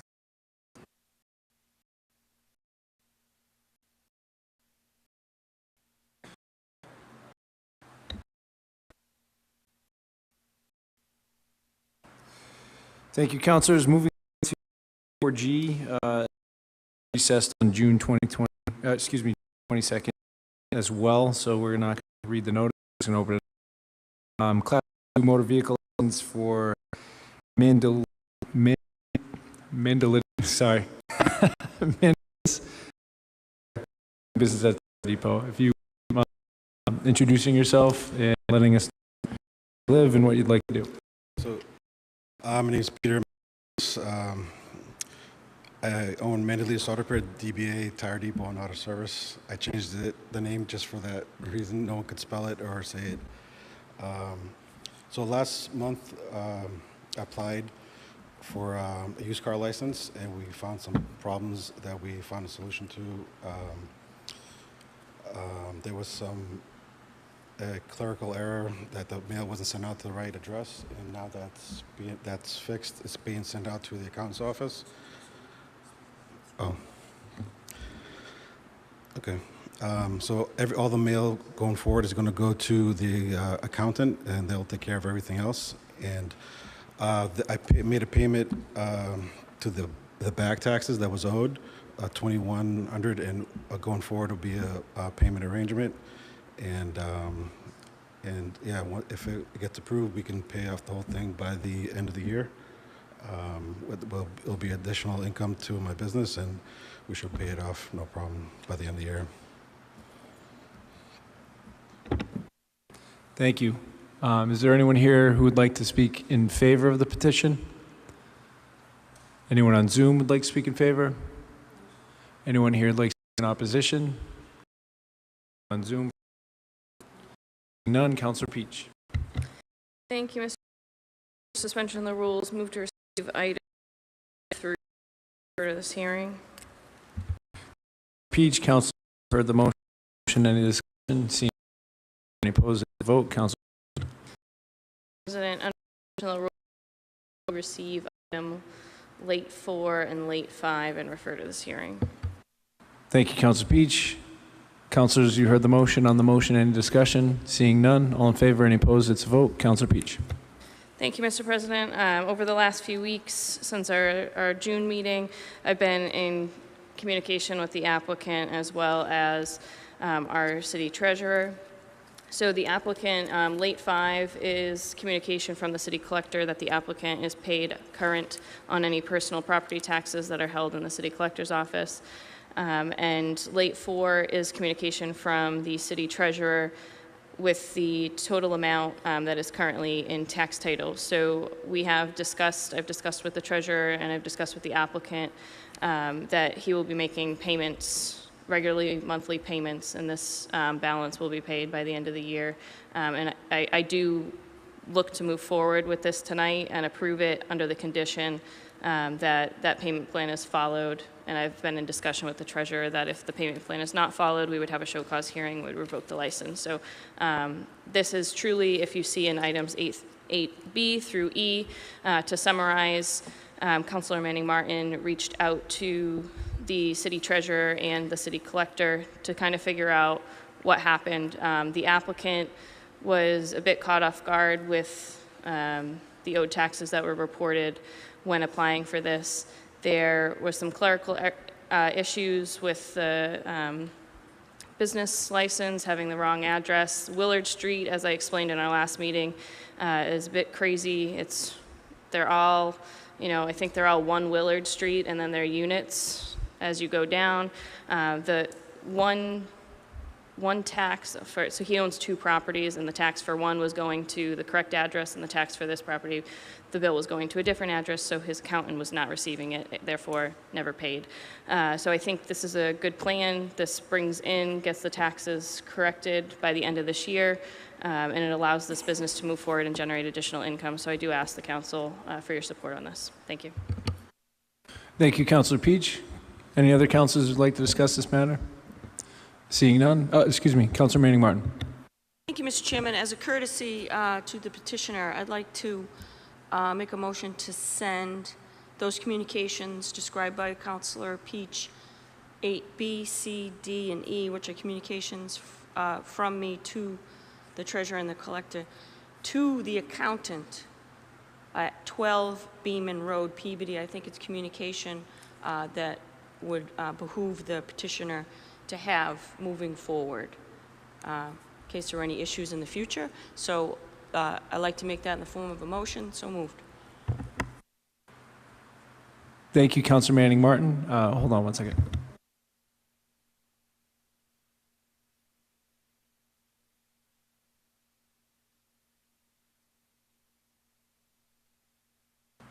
Councilor Manning Martin, do you happen to have the accountant's name, or Councilor Peach, just so the clerk can make sure we're sending correctly? I know the gentleman standing at the podium does. If he could provide that information, that would be great. Thank you, Councilor Manning Martin. If you wouldn't mind, please provide the accountant's name and address to the clerk so we can make sure that communication gets there. It's Georgia Mandelitas, 12 Beeman Road, Peabody. Oh, I'm sorry, would you mind that last name one more time? Mandelitas. Okay, same as your last name?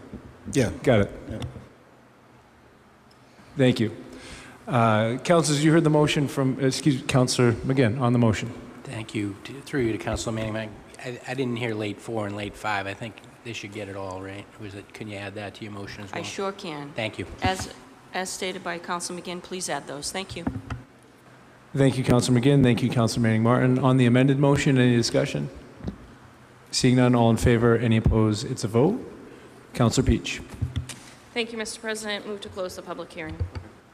Councilors, you heard the motion from Councilor Peach. On the motion, any discussion? Seeing none, all in favor, any opposed, it's a vote. Councilor Peach.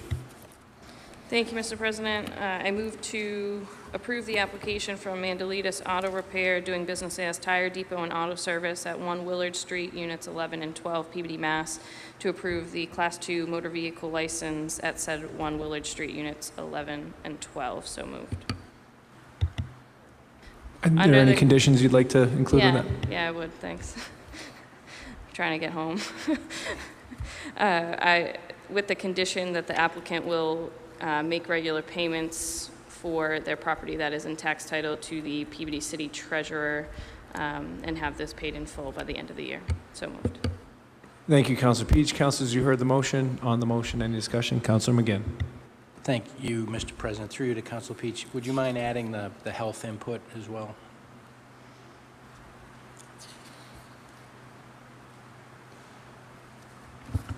Thank you, Councilor McGinn.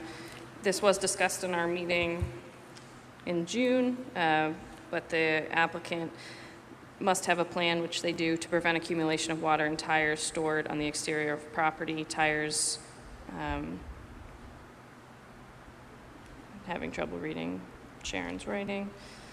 Basically, tires are a preferred breeding location for mosquitoes. In order to prevent that, you must have a plan in place. Put that as a condition, but I know the applicant has one. Thank you. So are we adding that as an amendment? That is also I will a amend mosquito my, abatement yes, plan? Okay. Yes, amend my motion to add the comments from health. Great. Thank you, Councilor Peach. Any other councilors on the matter? Seeing none, you've heard the motion from Councilor Peach. You've heard the amended motion from Councilor Peach. Roll call vote. Councilors Turco, Yes. Daigle. Yes. Peach. Yes. Manning Martin. Yes. Gould. Yes. Rozignol. Yes. Gamache. Melville. Yes. McGinn. Yes. Welton. Yes. Motion carries 10-0. All right, thank you very much. Thank you, Mr. Mandelitas. Thank you, councilors. Moving on to item 4H, special permit BTD Investments LLC. The clerk will now read the notice. Excuse me, the clerk will not read the notice because this is continued from June 22nd. Mr. Kelty, could you please introduce yourself? Thank you. My name is John Kelty. I'm an attorney. I have offices at 40 Lowell Street here in Peabody, Massachusetts. And this matter was before you. This is an effort to change the special permit which was granted some years ago to allow for baseball training, baseball clinics, and all things baseball to be conducted at these premises. In the time since that grant in moving forward, the building has had the opportunity to host other kinds of sports. It lends itself to other kinds of activities taking place, most all of them being sports related. Most recently, we have been approached by the Yellow Jackets, a very well-known gymnastics organization, and we hope to be one of several new homes for the Yellow Jackets. So this request is to allow us to have miscellaneous or a variety of sports without limiting us to baseball.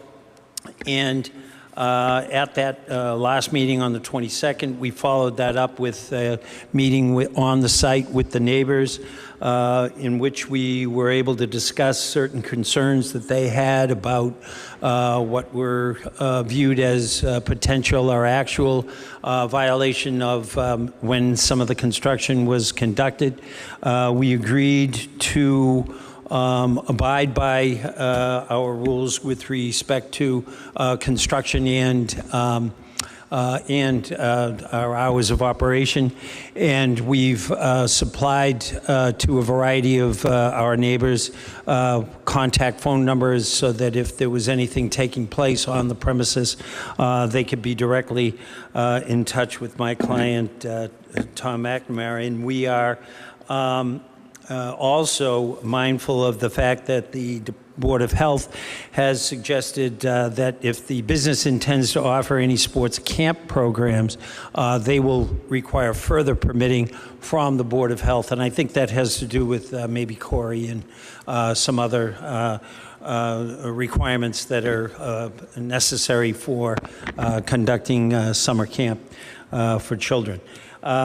David Gamache was the counsel that was also at our meeting, and we discussed, as I said, a variety of issues, and I think David has a couple of conditions that go towards satisfying neighbor concerns with respect to who do they contact, and at the same time, how do we control parking on the premises. We have a large number of spaces on the premises, but there are times when people get a little lazy and they try to dump the car out there on Route 1. Not acceptable to anybody. But or with the Mass State Police, for large gatherings, we would we'll build that kind of we would build into on the premises and to kind of activity Route 1. With that, Tom is here this evening. Happy to answer any questions that you may have. With us this evening who'd like to speak in favor of this petition?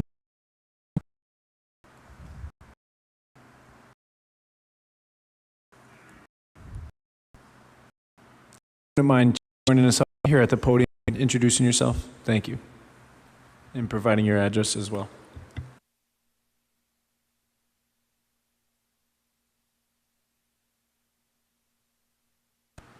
There we go. Jim Conley, manage on both sides. A really good meeting with the attorney, client, and absolutely no problem with the changing anything. And we support that was given us during the that we've had issues with it, but it's been a very cordial meeting and Thank you, sir. Is there anyone else here who'd like to speak in favor?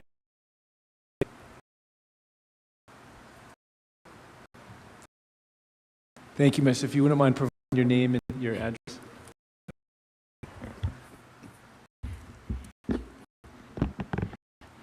Just not. I'm Marshall, 8 Newbury Street, Peabody, Mass. 1960.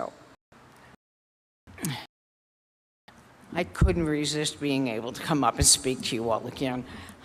We had a very, very productive meeting, and we have been promised that things, thank you, Jack. We have been promised that things will, from here forward, go well. And we are hoping that will happen. And I will say this, if they don't, we will be back in front of you asking to have the permit discontinued. So And I want to thank everybody on the council, and I want to thank Councilor Gamache and Councilor Gould who put up with me. And that's pretty much it. As long as everything works fine, we don't have a problem. Thank you.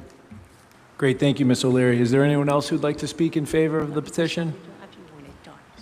Anyone online who'd like to speak in favor of the petition? Seeing none, is there anyone here who'd like to speak in opposition? Anyone online who'd like to speak in opposition? Seeing none, Councilor Gamache. Yes, first of all, I met a couple of, maybe a week later. Thank Mr. Conley, who showed up, and the other residents, Newbury Street, as well as Mr. Active meeting. He signs are up. An agreement that event notify, make sure that there will be. I think that everything worked out. I do have one question. The fence issue in the rear at 266 Newbury Street. One of the residents had spoken about putting a fence up. I don't know if Tom can answer that. Did you meet with them? Okay, so you move forward on that. Okay. Yes. So the signage has been placed up. They've agreed, and it will be part of a condition that a detail will be hired for traffic on larger events, and the notification to management of the dates to the residents of 266 Newbury Street and 278 Newbury Street. The fencing is taken care of. So if there's no further questions from the council, public hearing. Comments from Councilor Gould. I just have a comment. This is how government is supposed to work. Mr. McNamara came forward and said he'd like to meet with the residents. The residents were organized. The ward councilor was, the forerunner in the whole thing, and made it happen. So I'd like to commend everybody. Thank you. Thank you, Councilor Gould. Any other councilors on this matter? Seeing none, the motion is to close public hearing. On the motion, any discussion? Seeing none, all in favor, any opposed, it's a vote. Councilor Gamache. At this time, I move approval on the application from BTD Investments, LLC, 9 Martin Road, Middleton, Mass. For a special permit, requesting to amend special permits 7-2017 and 17-2017 to allow for use as an indoor recreation facility generally without being limited to a specific sport at 274 Newbury Street, Peabody, Mass. As a file in accordance with sections 4.2.5, 6.1, and 15.7 of the Peabody zoning ordinance, with the following conditions: that the details will be hired for traffic on larger events. The second one being notify management of these dates as early as possible to allow them the ability to know what's going on there. I want to thank the petitioner also for placing those signs as quick as possible. And that is it. So moved. Thank you, Councilor Gamache. Councilors, you've heard the motion. On the motion, any discussion? Seeing none, roll call vote. Councilors Turco. Davis. Peach. Yes. Manning. Gould. Yes. Signal. Gamache. Yes. Melville. Begin. Yes. Welton. Motion carries. Thank you, councilors. Item regarding 5-Star Rims Corporation. One, could I get a motion for late communication? So moved, Mr. President. Thank you, councilors. Again, councilors accept late communication in this matter. All in favor, opposed, it's a vote. Mr. President. Councilor again. Mr. President. Communication from the applicant for a continuation. The indicated applicant's attorney, I should say, indicated his letter installed. It hasn't yet been inspected by the health department and commissioner's office. to have some time. And also been complaints about fumes coming from this operation by a so we're going to be meeting the applicant department to address that. So we need time to for that. Mr. President, I'd move this matter to the August meeting. Thank you, Councilors. Do you have a motion on the motion? Discussion? Seeing none, all in favor? Any opposed?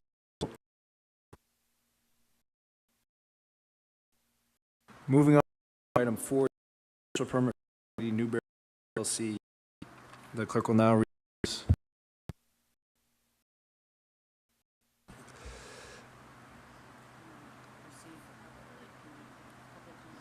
Sorry, the clerk will not read the notice. Can I get a motion for late communication? Councilor Gamache. If I may, under suspension of rules, receive item 8N and 8O for this matter, requesting that this matter be moved to September 14th. So moved.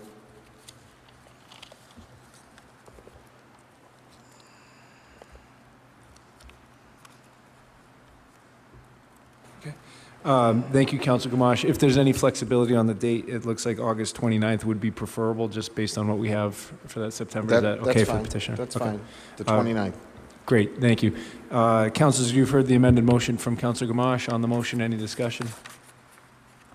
Seeing none, all in favor, any opposed? It's a vote. Thank you.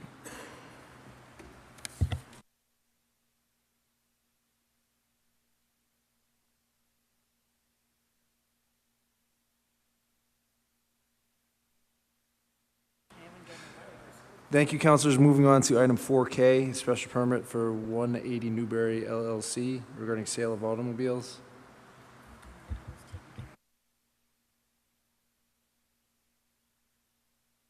Sorry. I apologize. The motion from Councilor Gamache covered both of those, so disregard that.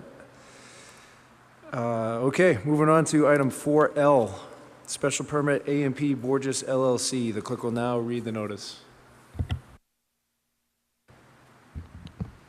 Notice is hereby given that the City Council of the City of Peabody, acting as the special permit granting authority, will conduct a public hearing on evening, July 15th at 7 p.m. in Elwig, 4 Lowell Street, Peabody, Mass. And remote by Zoom. The application from A&P Borges LLC, 65 North Central Street, Peabody, special permit landscaping business as office and shop materials, 100 Vernon Street, 9 Mass. As far accordance with section 2.2.5, 1 and 50 of the Peabody zoning ordinance. For remote participation using this platform, please visit www.peabody on the page of the City Clerk's office. Peabody President. Thank you. And for the Commissioner, please introduce yourself and let. Thank you, councilors. My name is John Kelty. I'm an attorney. I have offices 40 Lowell Street, Peabody, Massachusetts. I'm appearing on behalf of A&P Borges LLC, who are located, their corporate offices are located currently at 65 North Central Street, Peabody, Mass. They are seeking to obtain a special permit for use at the premises at 100 Burney Street in Peabody, Mass. And Mr. D'Amatos, who is the president and executive officer of A&P Borges LLC, seeks a special permit to allow his landscaping company to be located there as the office and shop of a contractor with outdoor storage of vehicles, and the advertisement, I believe, suggests vehicles and materials.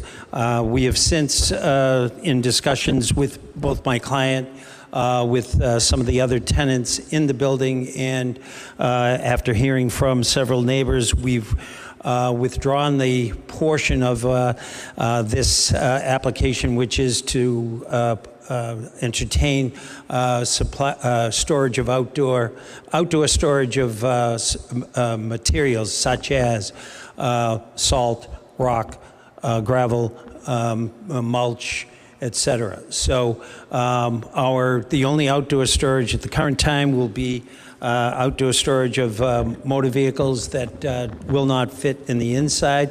My client is endeavoring to, by the end of the appeal period on this matter, be able to locate all of his equipment indoors, but when the equipment that would be indoors, trailers, small trailers that would haul smaller equipment, small Bobcat, when those are out on the job, then the drivers of those vehicles would be parked outside. And we have 12 spaces in this condominium are allocated to my client, and that is sufficient area for him to be able to park his driver's vehicles. We are we've had an opportunity to, I've had several discussions with Councilor McGinn. We've been trying to make this right with respect to our use of the premises with the neighbors. Councilor McGinn, I believe, will present a series of conditions that we have had the opportunity, both my client Allison D'Amatos, who is here this evening, and myself have been able to review, and there we have suggested are acceptable, and we move forward with the conditions on our property. I'm happy to answer, and Mr. D'Amatos is happy to answer any questions the board may have. Thank you, Attorney Kelty. Is there anyone here who'd like to speak in favor of this petition? Is there anyone on Zoom who'd like to speak in favor of the petition? Seeing none, is there anyone here who'd like to speak in opposition of the petition? Anyone on Zoom in opposition? Seeing none, Councilor McGinn. Thank you, Mr. President. As you heard from Attorney Kelty, I've been in touch with him multiple times, the applicant's attorney on this matter, as well as the building inspector and a number of abutters. I know some other councilors may have heard from at least one of the abutters. This applicant is currently operating the business without a permit, so this is an after-the-fact filing. Trying to get that cleaned up. There have been multiple changes in the site plan, as Attorney Kelty alluded to. The majority of those changes are as a result of the applicant clarifying with the other commercial condominium owners what portion of the outside property he controls and what limitation the other owner imposed on the property. So it's really the city for the abutter as the co-owners of Commercial Condominium Association. There are several residential abutters on Washington Street and Mason Street to this property. There's been concern from abutters about noise and dust from rock crushing operations that have been taking place on the property that created dust and nuisance noise conditions on Mason Street. That simply can't and won't happen going forward. As Attorney Kelty alluded to, that's included in the conditions. I have those conditions, as Attorney Kelty said, that they've reviewed and are agreeable to. One of the abutters who did want to, had been kind of the most vocal on this, Mr. Redmond, had significant concerns about the application, but he's actually now supportive of the application going forward if properly conditioned. So he's actually not to be here with the conditions will go in place. Conditions, application, time I defer to the councilors. Councilor McGinn, councilors,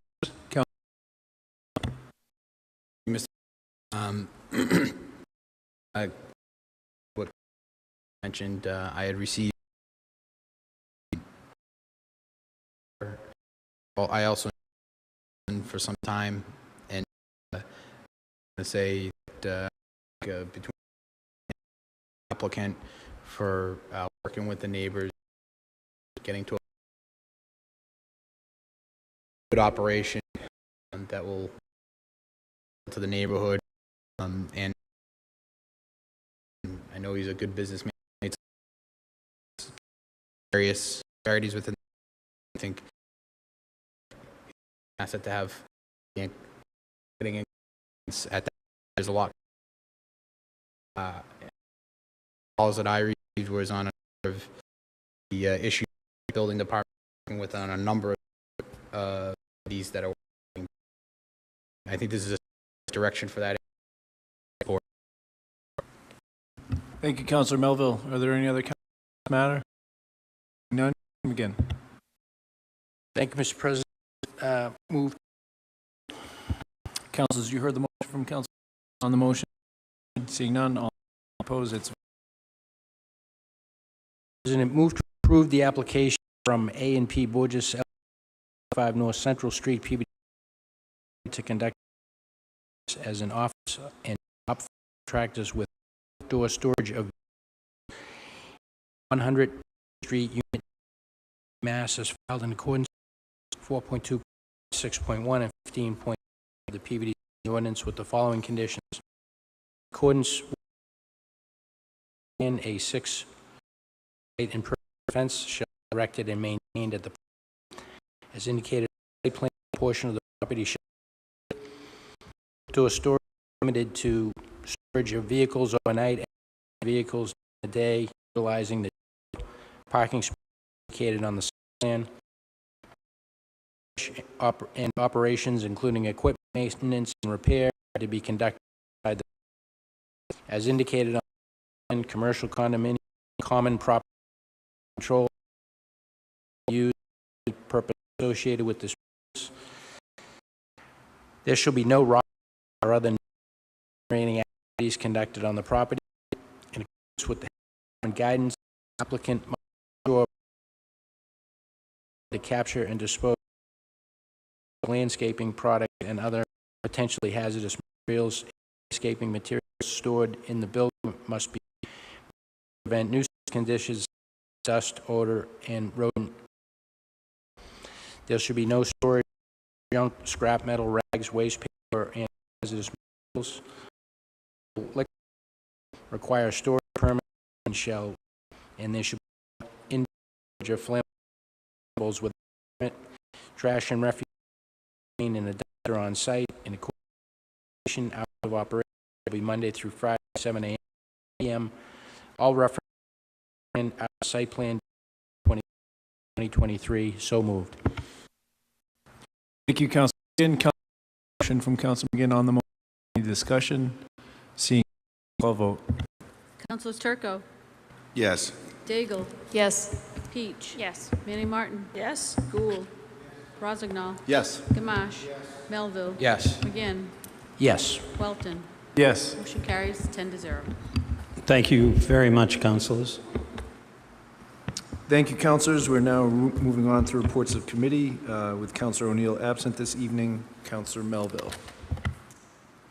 Thank you very much, Mr. President. As the council president said, Councilor O'Neill asked me to read the report of committee on his behalf as he's out of town on business. The Legal Affairs Subcommittee met on Monday, July 10th. In attendance were committee members Councilor Melville, McGinn, Peach, and Turco, along with Councilor O'Neill, and we're also joined by Councilors Daigle, Gould, and Rozignol.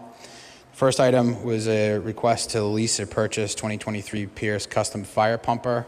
The mayor spoke along with Mr. Gingras, the finance director. There were some questions asked by Councilor Turco regarding lease times, whether it be 5 or 7 years.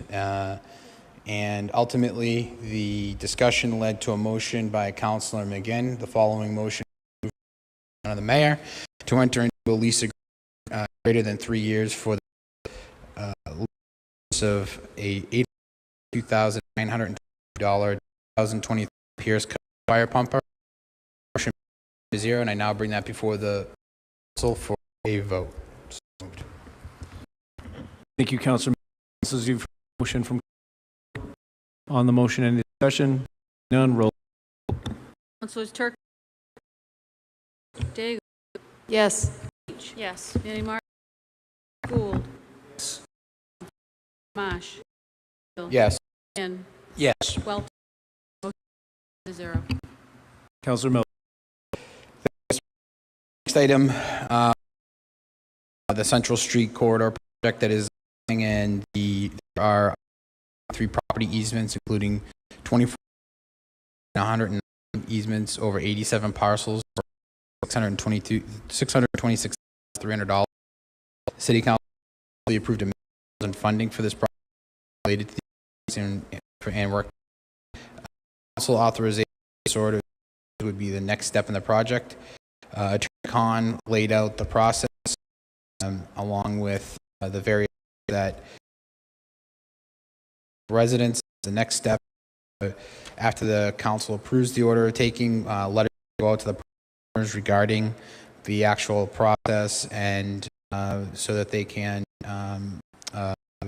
leave their child litigating of the costs that are going to be the cost of the actual damages received for the parcels that are taken. Overall, the city solicitor stated that once the city makes the payments to the property owners, then the city has the only remedy the owner would be the amount paid to them. He went through the entire process to approve the order. Taking was made by Councilman in a vote of 5-0. The approved motion. I'll bring that to the council this evening, and the approval. Excuse me, Melville, before we just get a motion to the up. Will Pollitt. Thank you. Motion. Seeing none in favor, any vote. Councilor Melville, please continue. Motion was Taking of damages order with the city of Peabody by take necessary by eminent domain the parcels of land in Peabody, Essex County, Massachusetts, the property, and more particularly order of taking, including Schedule B, this day by council to situate the rehabilitation center project and to award a total of $606 as damages for affected by said taking in accordance with the schedule of awards set forth in said taking, and to accept 3 easements moved. Thank you, Councilor Melville. Any discussion? Seeing none. Councilor Cisco. Eagle. Yes. Peach. Yes. Manning Martin. Rossignol. Yes. Marsh. McGinn. Yes. Welton. 10-0. Was a from the mayor's office with flagpole. This was in response to a Supreme Court case that occurred actually in the city of Boston. It was the opinion of, along with that, a policy was necessary for that the city would be protected from possible litigation for of entities that would have fly. The city would be put on the city website where that would actually found would be with the city clerk on the office. A motion to the flag made by Councilor McGinn, passed by a vote of 5 in favor. I'll bring that motion to council this evening. City Hall flag pole and submitted on. So moved.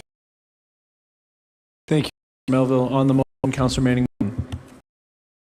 I was not at subcommittee meetings. Has been asked. One of my colleagues could answer it. And I mean, there's, you know, legalese, but, and there's. Number 5 says the mayor of the city of Peabody may deny any flag request for any reason or no reason. Isn't that enough to, why the other 11, is it just all legalese? Because that seems to cover everything. The mayor of the city of Peabody may deny any flag request for any reason or no reason. Sounds good to me. So why the rest of it? Thank you, Councilor Manning Martin. Councilor Melville. Counselor, I couldn't answer the why they would add the rest of it, as it came from the city solicitor's office, but it was made clear, and correct me if I'm wrong, by my other councils that were there, that this was based off of the recommendation from the Supreme Court ruling on what you can and can't put in for such a policy. So this was kind of in response to that. That was at least the way it was portrayed at the meeting. Thank you, Councilor Melville. Councilor Manning Martin? Okay, thank you. I guess just one statement wouldn't be enough. We need all the legalese. And then another question. I always had concerns, I don't know if this came up at subcommittee, but about our billboard, that's a public billboard on public land. Did it come up that we have a, because the same issue would come up there. Was there any discussion on that, or does any of my colleagues remember if we have a policy regarding using the billboard advertising? Because the same thing would apply.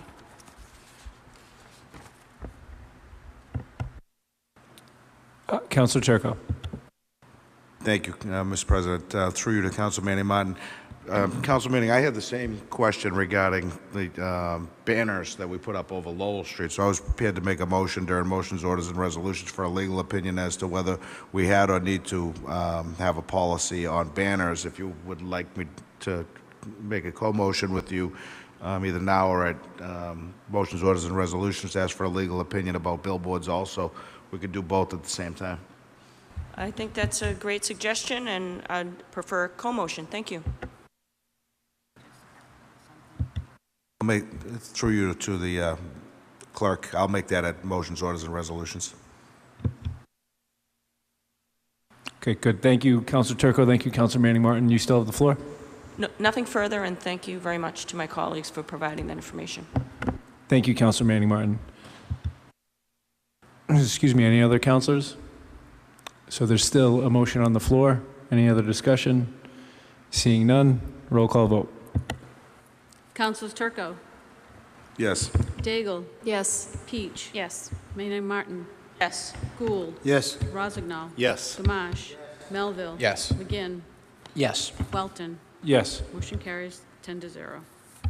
Councilor Melville. That concludes the report of committee. Thank you very much, everybody. Thank you, Councilor Melville. Now moving on to Industrial and Community Development, Councilor Gould. Thank you, Mr. Chairman. Mr. President, excuse me. Tonight we met. In attendance was myself, Councilor Daigle, Councilor Manning Martin, Councilor McGinn, Councilor Rozignol. Also in attendance was Councilor Turco, Councilor Peach, Councilor Melville, and Councilor Gamache. We had a discussion about the residential overlay, possibility of amending section 6.16.1, and we are waiting further information, and we're keeping it in committee. Thank you. Further information coming from the Community Development Organization. Thank you, Councilor Gould. Thank So you. there's no motions this evening from ICD. Okay. Correct. Great. Thank you, Councilor Gould. Is there anything else you'd like to report? Or does that conclude the report? Well, Mr. President, thank you. Thank you, Councilor Gould. Moving on to our Finance Committee, Councilor McGinn. Thank you, Mr. President. The Finance Committee met earlier this evening. Present for the committee were Councilors Gamache, Gould, Manning Martin, Turco, and myself as chair. Councilors Peach, Daigle, Melville, and Rozignol were also present. We had a few items on the agenda. First item was appropriation Water Assets GIS program in an amount of $250,000. That was presented to us by His Honor the Mayor and the Director of Finance, Mr. Gingras. It was explained that this was a mapping project to improve and identify system replacement costs and ensure reliability and level of service by mapping the water infrastructure. The expenditure was going to leverage a DEP reimbursement of $150,000. There was questions raised by Councilor Turco about why we're taking this from the stabilization fund. It was explained by Mr. Gingras that we were not able to take this from the other reserves or from the Water and Sewer Enterprise retained earnings because of the timing issue. We were not able to do that until later in the year, and that stabilization was the only opportunity to do that at this point. However, there was a commitment made by Mr. Gingras and the mayor that this would be paid back to stabilization. Again, we will likely get, when I say we, the city will likely get $150,000 reimbursement from DEP in the form of a grant. And so that will constitute a source for a significant portion of that payback. With that, there was a motion made by Councilor Gould as follows: to approve for request from account number 500-315 stabilization in an amount of $250,000 to account number 300-350-53141 023 that GIS program in an amount of $1,000.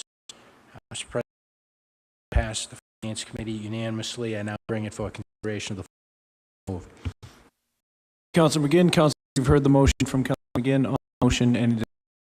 Seeing none. Councilors Turk, Yes. Daigle, Yes. Yes. Manning Martin, Rozignol, Yes.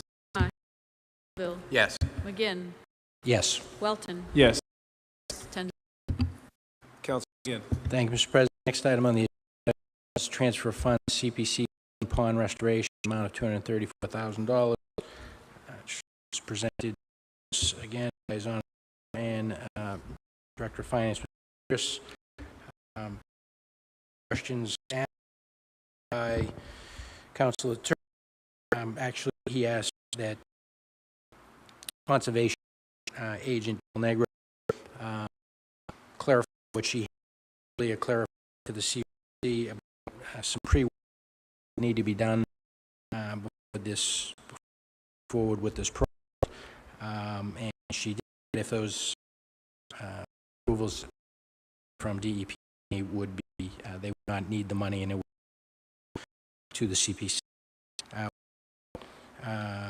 Clarification: the following motion was made by Gould and approved request account number 270-000033 in amount of $234,000 Community Preservation Act open space to account number 270-01-811-58562-2023-0392 in an amount of $234,000 Community Preservation Act CPC Lake and Pond Restoration. Mr. President, that motion passed the Finance Committee unanimously. I now bring it for consideration of the full council. So moved. Thank you, Councilor McGinn. Councilors, you've heard the motion. On the motion, any discussion? Seeing none, roll call vote. Councilors Turco, Daigle, Peach, Yes. Manning Martin, Gould, Yes. Rozignol, Yes. Gamache, Melville, Yes. McGinn, Yes. Welton. Yes. Motion carries 10-0. Councilor McGinn. Thanks, Mr. President. The next item on the agenda was transfer of funds, cable fund expense in an amount of $120,000. This was an item that's actually was on the tonight's agenda for receipt. It's a relatively routine matter that was vetted with the committee, and a motion was made by Councilor Gould under suspension of the rules to receive item 7A and refer to this meeting, and that passed the committee on a voice vote. I now bring it for consideration of the full council. So moved. Thank you, Councilor McGinn. Councilors, you heard the motion. On the motion, any discussion? Seeing none, all in favor, any opposed, it's a vote. Councilor McGinn. Thank you, Mr. President. Councilor Gould went on to make the following motion: move to approve transfer request receipts reserve cable fund account number 270-0000333017 in an amount of $120,000 to cable fund expense account number 270-0000530007 in an amount of $127,000. Mr. President, that motion passed the Finance Committee unanimously. I now bring it for consideration of the full council. So moved. Councilor McGinn. Councilors, you heard the motion from Councilor McGinn. Any discussion? Seeing none, roll call vote. Councilors Turco, Yes. Daigle. Yes. Peach. Yes. Manning Martin. Yes. Gould. Rozignol. Yes. Gamache. Melville. Yes. McGinn. Yes. Welton. Yes. Motion carries 10-0. Councilor McGinn. Thank you, Mr. President. Similar to the last item, this item was on the agenda, the regular meeting agenda tonight to be referred to Finance. The situation here was it's a project that the Council on Aging hoped to move forward on this summer, and if the Finance Committee failed to act on it, that would not be possible. The funding would not be available. There was some discussion on that, and ultimately there was a voice vote, there was a motion by Councilor Gamache under suspension of the rules to move to receive item 7B, and that was successful on a voice vote.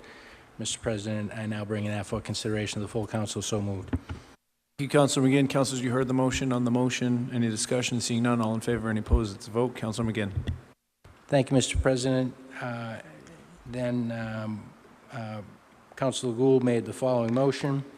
Move to approve the transfer request, account number 270-0000333021, Community Preservation Act Open Space, amount of $120,000, to account number 270-01811-58562-2024-0514, Community Preservation Act, CPC, Council on Aging, Recreation Space, in an amount of $120,000.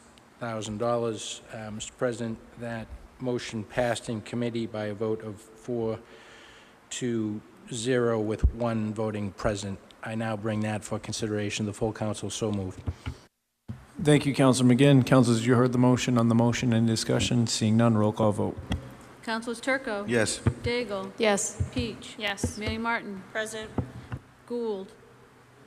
Rozignol. Yes. Gamache. Yes. Melville. Yes. McGinn. Yes. Welton. Yes. Motion carries 9-0, one voting present. Councilor McGinn. Thank you, Mr. President. That completes the report of committee. Thank you, Councilor McGinn. Now moving on to motions, orders, and resolutions this evening. Councilor Turco. Thank you, Mr. Chairman. I'll start with motion to request a legal opinion from the city solicitor as to whether a policy similar to the recently implemented flag policy is needed for banner requests and/or messages placed on billboards within the city of Peabody. So moved. Can you make that as a co-motion with Councilor Co-motion Manning with Martin? Council Manning Martin. My apologies. Yes, the clerk has something she'd like to add as well. So as far as the banners go, that may come under PMLP since they're on their poles. Could we refer that to Adam Buckley from PMLP, Attorney Buckley, for an opinion? Thank you, Councilor Turco. Councilor Manning Martin. Yes, through you to Councilor Turco. I think there's only one public billboard that we own, so it would be just for the Peabody's public billboard. Thank you. Thank To you. amend that motion, Madam Clerk, to just the messages placed on the public billboard owned by the city of Peabody. Thank you, Councilor Turco. Councilors, you've heard the motion from Councilor Turco. On the motion, any discussion? Seeing none, all in favor, any opposed? It's a vote. Councilor Turco. Thank you, Mr. Chairman. Co-motion with Councilor Walton to place a no-through way sign at the corner of Oak Avenue and Bartholomew Street. Thank you, Councilor Turco. Councilors on the motion, any discussion? Seeing none, all in favor, any opposed? It's a vote. Councilor Turco. Co-motion with Councilor Walton to replace Bartholomew Terrace. Thank you, Councilor Turco. On the motion, any discussion? Seeing none, all in favor? Councilor Turco. Just for clarification, but both of those are going to go to yes. Thank you.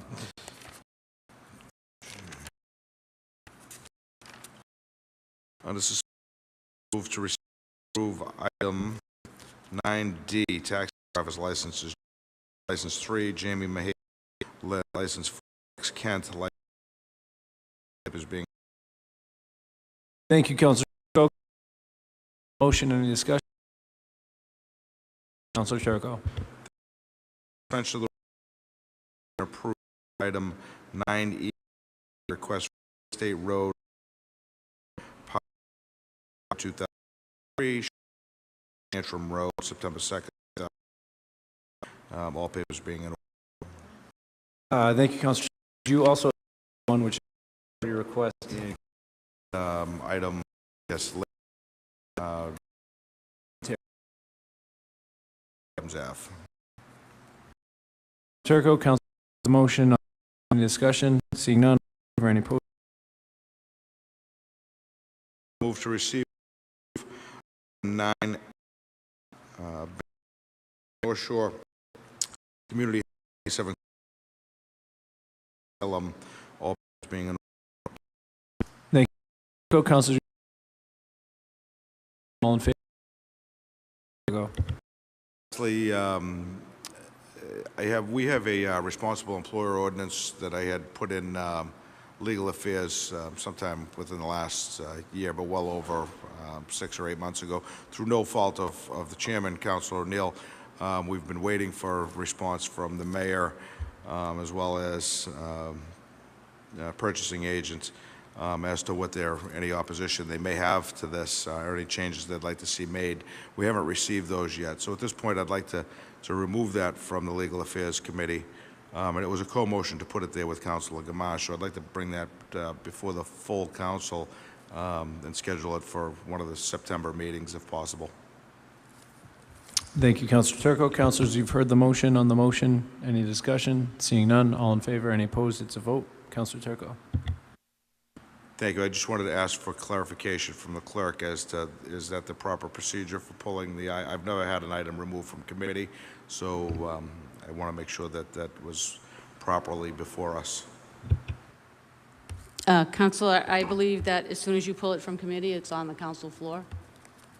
Okay, and I can't schedule that for, okay, I'll rescind that motion, and I'll file that motion at the first September meeting so that everybody's aware of it. Okay, thank you. Motion? On the motion, Councilor Gamache. Yes, just make sure that all councils receive the materials that are in legal affairs so that they have them that evening. Thank you. I will follow up, Madam Clerk. Can you send all the documents for the responsible employer ordinance that were in legal affairs, as well as the opinion we received from Attorney Khan on that, to all councilors? And I will also forward you some additional information on those ordinances, on that ordinance over the summer, before the September meeting. Thank you. Before we take that motion, Councilor Manning Martin had something she'd like to add as well. Yeah, I thought that was in our council rules after a certain amount of days, I don't know if it was 60, 90 days, by vote of the committee, it can be pulled from subcommittee. So I think that's one of our council rules. I'm a little rusty and I don't have my little blue book with me.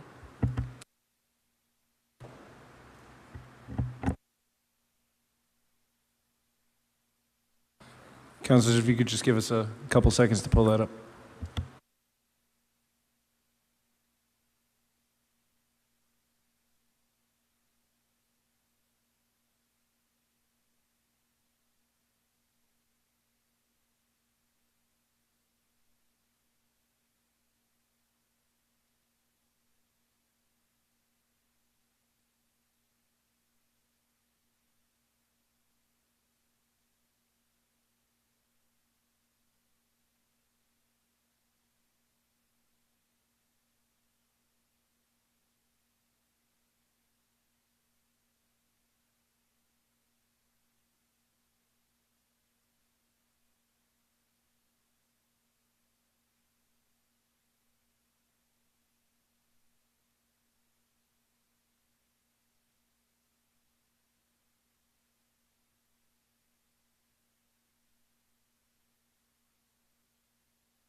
So according to Section 22,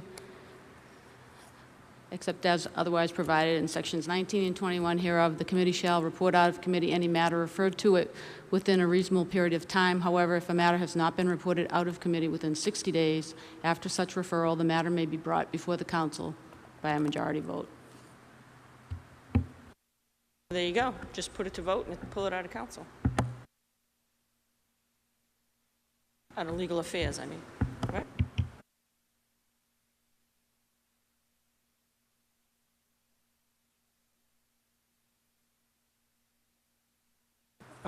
Thank you, Councilor Manning Martin. Thank you, Madam Clerk.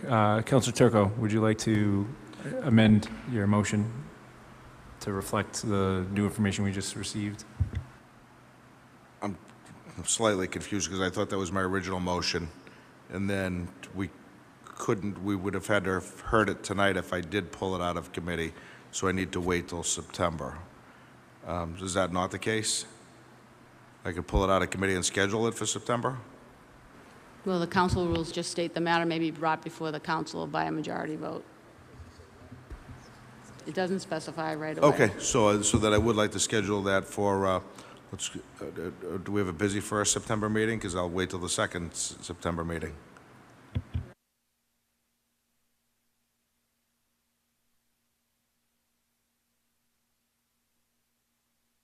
To the first meeting in September. So move, Mr. President. Thank you, Councilor Turco. Thank you, councilors, for bearing with us as we sorted that out. So the motion is to bring it out of legal affairs to to the full council on September 12th. On the motion, any discussion? And, excuse me, and the motion is amended to send all of the documents ahead of time with that packet, so all of our colleagues and councilors will be well informed. Any discussion on the motion? Seeing none, roll call vote. Councilors Turco. Yes. Daigle. Yes. Peach. Yes. Manning Martin. Yes. Gould. Yes. Rozignol. Yes. Gamache. Melville. Yes. McGinn. Yes. Welton. Yes. Motion carries 10-0. Thank you, councilors. Councilor Turco. No further motions, Mr. President. Thank you very much. Thank you, Councilor Turco. Councilor Daigle. Thank you, Mr. President. Under suspension of the rules, I move to receive item 9A and set up a public hearing for a transfer of Class 2 motor vehicle licenses for AMC Motors North at 218 Andover Street, as well as DC Trust LLC at 258 Newbury Street. So moved. Thank you, Councilor Daigle. Councilors, you've heard the motion from Councilor Daigle. On the motion, any discussion? Seeing none, all in favor, any opposed? It's a vote. Councilor Daigle. I'll jump down a few more. Under suspension of the rules, move to receive item 9B, entertainment license for Granite Coast Brewery, and set up a public hearing. Thank you, Councilor Daigle. On the motion, any discussion? Seeing none, all in favor, any opposed? It's a vote. Councilor Daigle. Thank you, Mr. President. And I'm also going to, under suspension of the rules, receive item 9C and set up a hearing for limousine license Boston Chauffeur Services. Thank you, Councilor. 22 Newbury Street. Sorry if I took your items, guys. I'm moving. It's getting hot. We appreciate the effort, Councilor Daigle. On the motion, any discussion? Seeing none, all in favor, any opposed? It's a vote. Councilor Daigle. And under suspension of the rules, I'm going to receive item 9G, junk dealer's license, Lifebridge, North Shore, 58 Rear Pulaski Street, subject to all papers being in order, and set up a public hearing. Thank you, Councilor Daigle. Councilors on the motion, any discussion? Seeing none, all in favor, any opposed? It's a vote. Councilor Daigle. I'd also, thank you, Mr. President. I'd like to make a motion to request that Peabody Police Department evaluate Perkins Street in general up by Emerson Park. I've had a significant amount of complaints from abutters about speeding up there. Some neighbors have taken it upon themselves to buy cones inside to slow down. So if they could make a recommendation considering the number of parks and schools in the area. So moved. Thank you, Councilor. Just to clarify, is that request for Captain Richards and Sergeant? Is that where you sent it? Yes, Mr. President. Okay. Thank you, Councilor Daigle. Discussion. Seeing none, all in favor? Councilor Daigle. Thank you, Mr. President. And I also just want to invite the community bike rodeo sponsored by the Police Department on July 29th at Higgins Middle School from 10 o'clock to 10 a.m. to 1 p.m. Hot dogs, hamburgers, some details are still being squared away, but stay tuned and follow us for more information. That's all. Thank you, Mr. President. Thank you, Councilor Daigle. Councilor Peach. Thank you, Mr. President. Under suspension of the rules, move to receive item 8F and set up a public hearing. Thank you, Councilor Peach. Councilors, you heard the motion. On the motion, any discussion? Seeing none, all in favor, any opposed, it's a vote. Councilor Peach. Thank you, Mr. President. I'd like to make a motion to have DPS put up a handicap sign on the property of 65 Endicott Street. It's actually across from their property because there's only parking on one side of Endicott Street. This is already on our ordinance books. National Grid just did a lot of work in that area with the bridge project, and the signs were taken down. So asking that DPS put them back up. Thank you, Councilor Peach. On the motion, any discussion? Seeing none, all in favor, any opposed, it's a vote. Councilor Peach. Thank you, Mr. President. No further motions. Thank you, Councilor Peach. Councilor Manning Martin. Thank you, Mr. Chairman. Under suspension of the rules, motion to receive communication 8M from the city solicitor regarding the car carrier ordinance. So moved. Thank you, Councilor Manning Martin. On the motion, any discussion? Seeing Councilor Manning Martin. Thank you very much. And if Councilor, through you to Councilor Gamache, if you could indulge me and read the recommended ordinance since you worked on it, and I thank you for doing that, because what I'd like to do this evening is also make a follow-up motion to approve and advertise so that we can get that one on the books. It is 8M. Thank you, Councilor Manning Martin. Councilor Gamache. Yes, through you. Thank you, Councilor Manning Martin. This is an ordinance that we have taken around. It's concerning the areas that are in the middle of 114, lanes on Route 1, and we had asked out of safety from Don Kahn, the city solicitor, to adopt an ordinance we could make enforceable. And this is the ordinance section is given us. It's Article 3, 19-56, no track carrier, also known as a car carrier, shall stop to load or offload a motor vehicle in the travel lane or breakdown located within a public. Violation of this ordinance shall be punished with a $1,000 fine and a fine of $1,000 for a second and subsequent offense. Individual entities may request a hearing before the City Council, confirm or remit fine. This is primarily concerning safety on 14, and this brought up.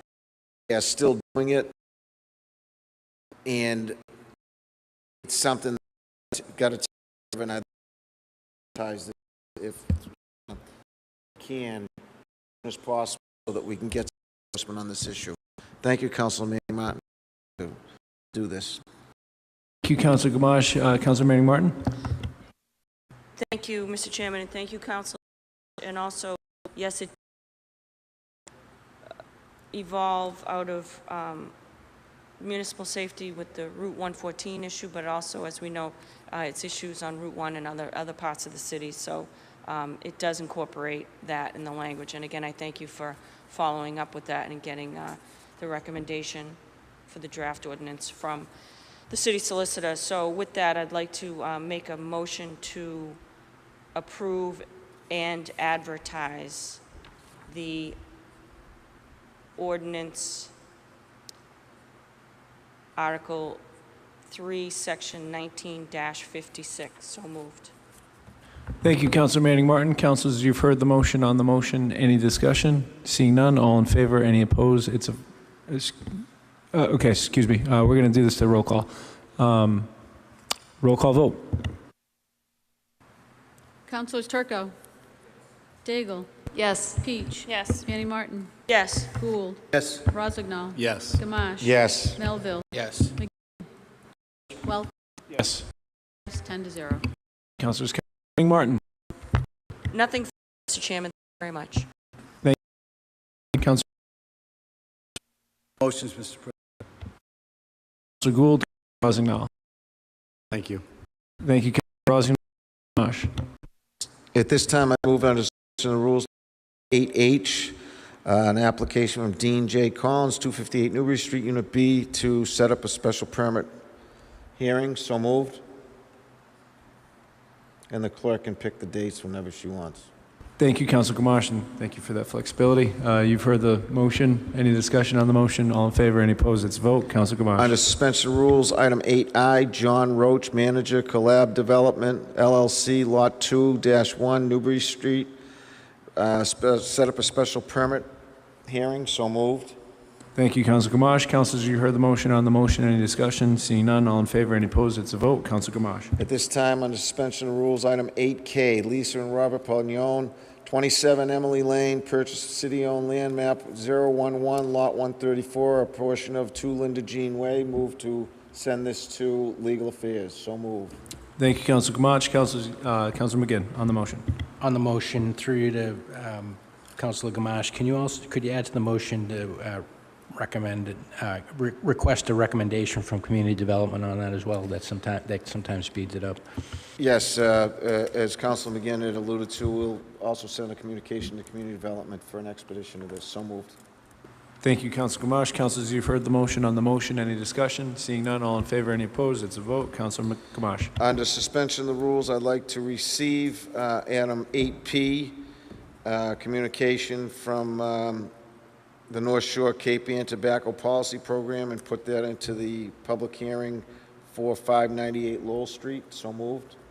Thank you, Councilor Gamache. Councilors, you heard the motion. On the motion, any discussion? Seeing none, all in favor, any opposed? It's a vote. Councilor Gamache. No further motions at this time. Thank you, Councilor Gamache. Councilor Melville. Thank you, Mr. President. Under suspension of the rules, move to receive item 8J and forward that to the Charter Review Committee. So moved. Thank you, Councilor Melville. You've heard the motion. On the motion, any discussion? Seeing none, all in favor, any opposed? It's a vote. Councilor Melville. No further motions this evening. Thank you. Thank you, Councilor Melville. Councilor McGinn. Thank you, Mr. President. Under suspension of the rules, move to receive item 7C and refer to legal affairs. So moved. Thank you, Councilor McGinn. Councilors, you heard the motion. On the motion, any discussion? Seeing none, all in favor, any opposed? It's a vote. Councilor McGinn.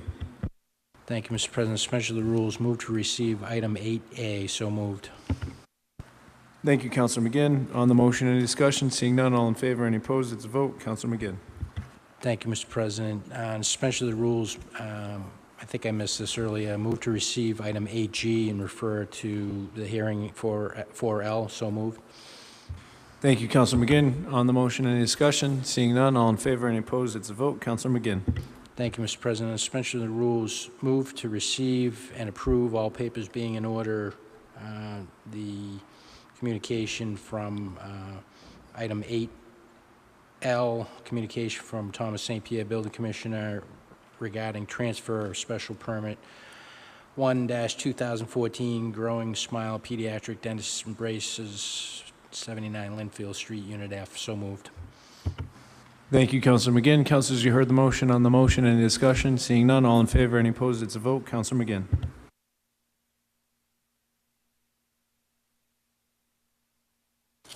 Mr. President, I'm going to maybe circle back to 8Q because I feel like you probably are going to want to say something about that. Is that correct?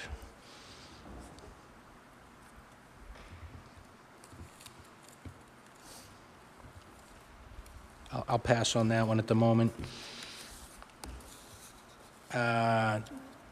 President, under suspension of the rules, move to receive and adopt as advertised item 10A, ordinance amending Chapter 2, Article 3, Division 8, Section 2-86, entitled Safety and Security Director of the Code of the City of Peabody. Again, adopt as advertised. So moved. Thank you, Councilor McGinn. Councilors, you heard the motion. On the motion, any discussion? All in favor, any opposed? Excuse me, roll call vote on this one. Roll call vote. Councilors Turco, Daigle. Yes. Peach. Yes. Manning Martin. No. Gould. Yes. Rozignol. Yes. Gamache. Melville. Yes. McGinn. Yes. Welton. Yes. Motion carries 9-1. Thank you, Councilors. Councilor McGinn. Thank you, Mr. President. On suspension of the rules, move to receive Item 10B, an ordinance amending Section 18-21 entitled Schedule of Compensation for Full-Time Positions Not Subject to Collective Bargaining of the Code of the City of Peabody, and adopt as advertised. So moved. Thank you, Councilor McGinn. Councilors, you've heard the motion. On the motion, roll call vote. Councilors Turco, Yes. Daigle, Yes. Peach, Yes. Manning Martin, No. Gould, Rozignol, Yes. Gamache. Yes. Melville, Yes. McGinn, Yes. Welton. Yes. Motion carries 9-1. Councilor McGinn. Thank you, Mr. President. I think that just leaves us with 8Q, which I would move to receive. It is regarding the September 28th regular meeting of the City Council. Is it, we can just defer a conversation on that for later, or do you want to take that up now? We can take that up now if we want to decide what we want to do going forward. Thank you. The motion is to receive 8Q. On the motion, any discussion? Seeing none, all in favor, any opposed? It's a vote. Thank you, Councilor McGinn. So for our forthcoming meeting on September 28th, we're unable to meet here in the Wiggins, so we have three options, which have been presented from the clerk to the council. The first is to schedule the Thursday, September 28th regular meeting at Higgins Library. This is an option. We've reached out to PATV, and they've agreed to work to accommodate that. Any hearings that need to be recessed from September 14th meeting should be continued to October 12th, so we're not moving those over to Higgins if we decide to move forward with option one. And we would also request that a motion to approve this option. The second would be to move the second regular meeting in September to Tuesday, October 3rd. And this option would have the council meeting on 3 dates in October. But we haven't been given assurances that this will work, that the work in here would be completed by that date. And then the third option is schedule only one regular meeting in September. If we prefer not to hold a meeting in a venue other than Wigan, a positive motion to suspend Section 1 of the City Council Rules and Orders, which requires regular meetings of the council shall be held on the second and fourth Thursday of every month, would need to be made. So the three options are September 28th at Higgins, October 3rd if this is available, or we would just host one meeting in September on September 14th, but we would need a motion to be made to change, temporarily change the rules. So could I get a motion? Yeah, Councilor McGinn. Personally, I'd be in favor of option one. I think that's the least disruptive to the schedule. So if they, but certainly would like to hear from other councils if there's, if be ready. Thank you, McGinn. Kelly. Be meeting at, is that the idea? Yeah, it would be a meeting as scheduled. We've accommodated everything. The PAT would just be a change in venue. Is there air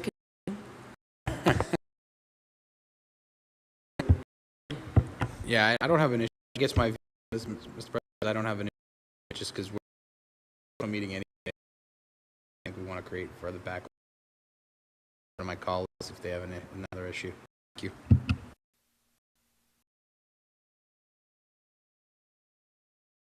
Backlog. We'll still have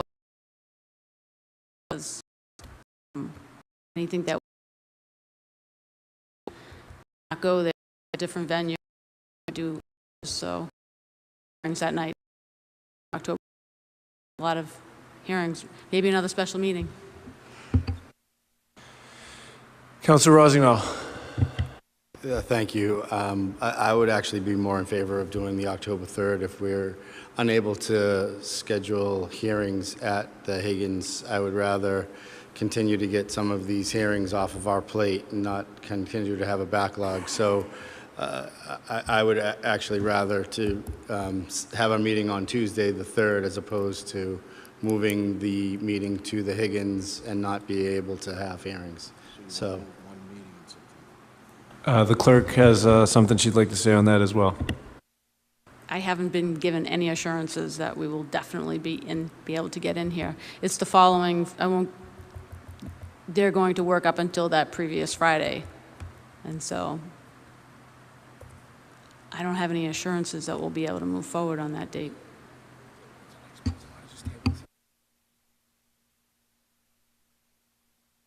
Councilor Peach.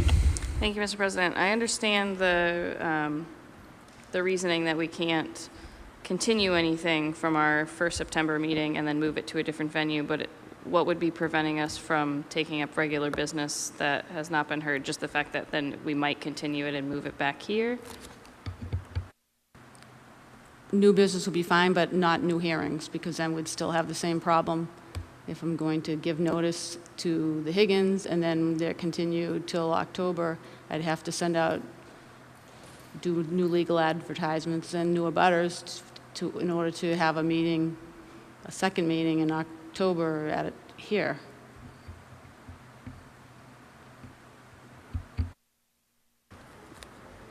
I guess, Mr. President, I mean, I feel like we can't go a month without meeting, especially if there's any committee work that's happening. We saw tonight there are items that are time sensitive that need to be done in order for grant timing or just simply to get projects off the ground. I feel putting city business to a halt for a month. I guess if our only option is to have no public hearings, but we can move forward with other business, I'd be in support of moving to the Higgins one meeting. Councilor Manning. Thank you. Discussion take time as scheduling of meetings is the open meeting law. So I think if we can go around, come up with what is best for the council and the city, but it's by meeting law to of meetings. We do that instead of continue. Councilor Manning.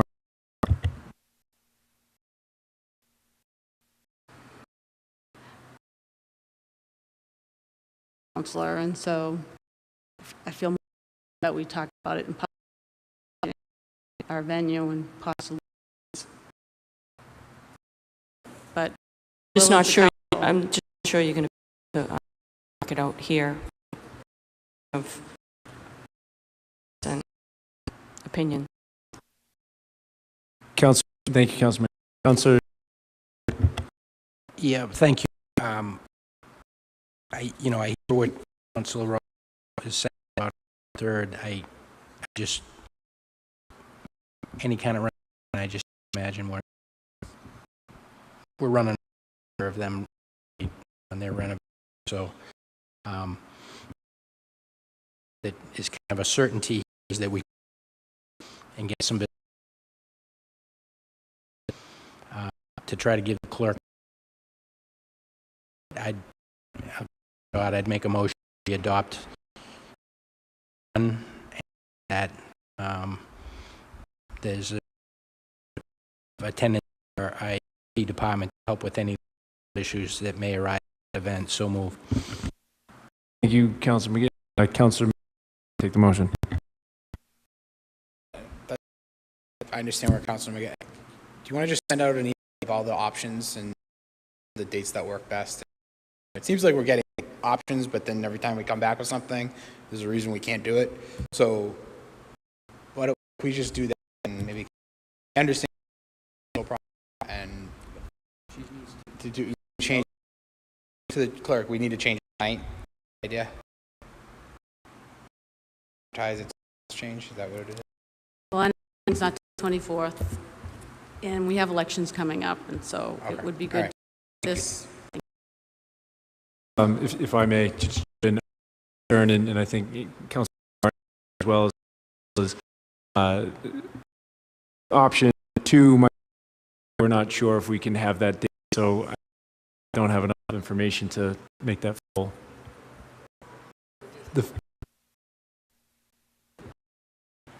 All right, so Councilor Rosenthal, I believe, has a question that might help put this to bed. Mr. President, what's wrong with 5th? We're pushing it back 1 week. It's still on a Thursday. There's less disruption, and it gives the company that's working extra days should absolutely, and if not, I think that PAT capability to, at least, we might have this system in place, be able to have in place, and they'd be able to accommodate us in a different manner of our things and our course of business serve to the public. Suggestion. And time company to do ample time PAT to come up with an alternative. They're not up and running. Thank you, Councilor Rossignol. Councilor Gould. Thank you, Mr. I think that your president, along with working with the clerk, should go around the table every have a different opinion. I think you and the clerk decide what's best for us. I will take Mr. Turco.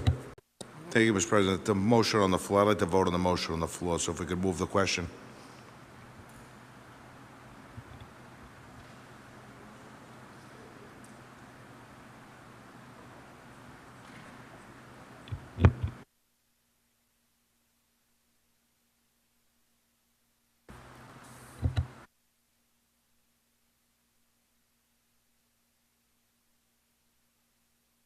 Okay, so the motion on the floor was from Councilor McGinn to move to September 28th at, Councilor McGinn, just to clarify the motion. Thank you. I think Councilor Turco moved the question, so you need to vote on the motion to move the question. Yeah, I'm trying to clarify the motion. So can we repeat the motion so everyone knows? First, all right, procedurally, yes. Move the question. Roll call vote. Yes. Oh, Councilors Turco. yes. Daigle. Yes. Peach. Yes. Gould. Rossignol. Gamache. Yes. Melville. McGinn. Yes. Welton. Yes. Motion carries 9-0. Could we clarify the motion, please? Sure, Mr. President. The adoption, the motion to move forward with clerk's suggested alternative one, that that there be a requirement that there be attendance by to help with legal issues that arise that evening. Councilors, you heard the motion. Motion and discussion. Vote. Councilors Turco. Yes. Daigle. Peach. Yes. Rossignol. Gamache. Melville. Yes. Welton. Oh. Motion carries 5. Everybody, 28th. Thank you. Have a wonderful weekend.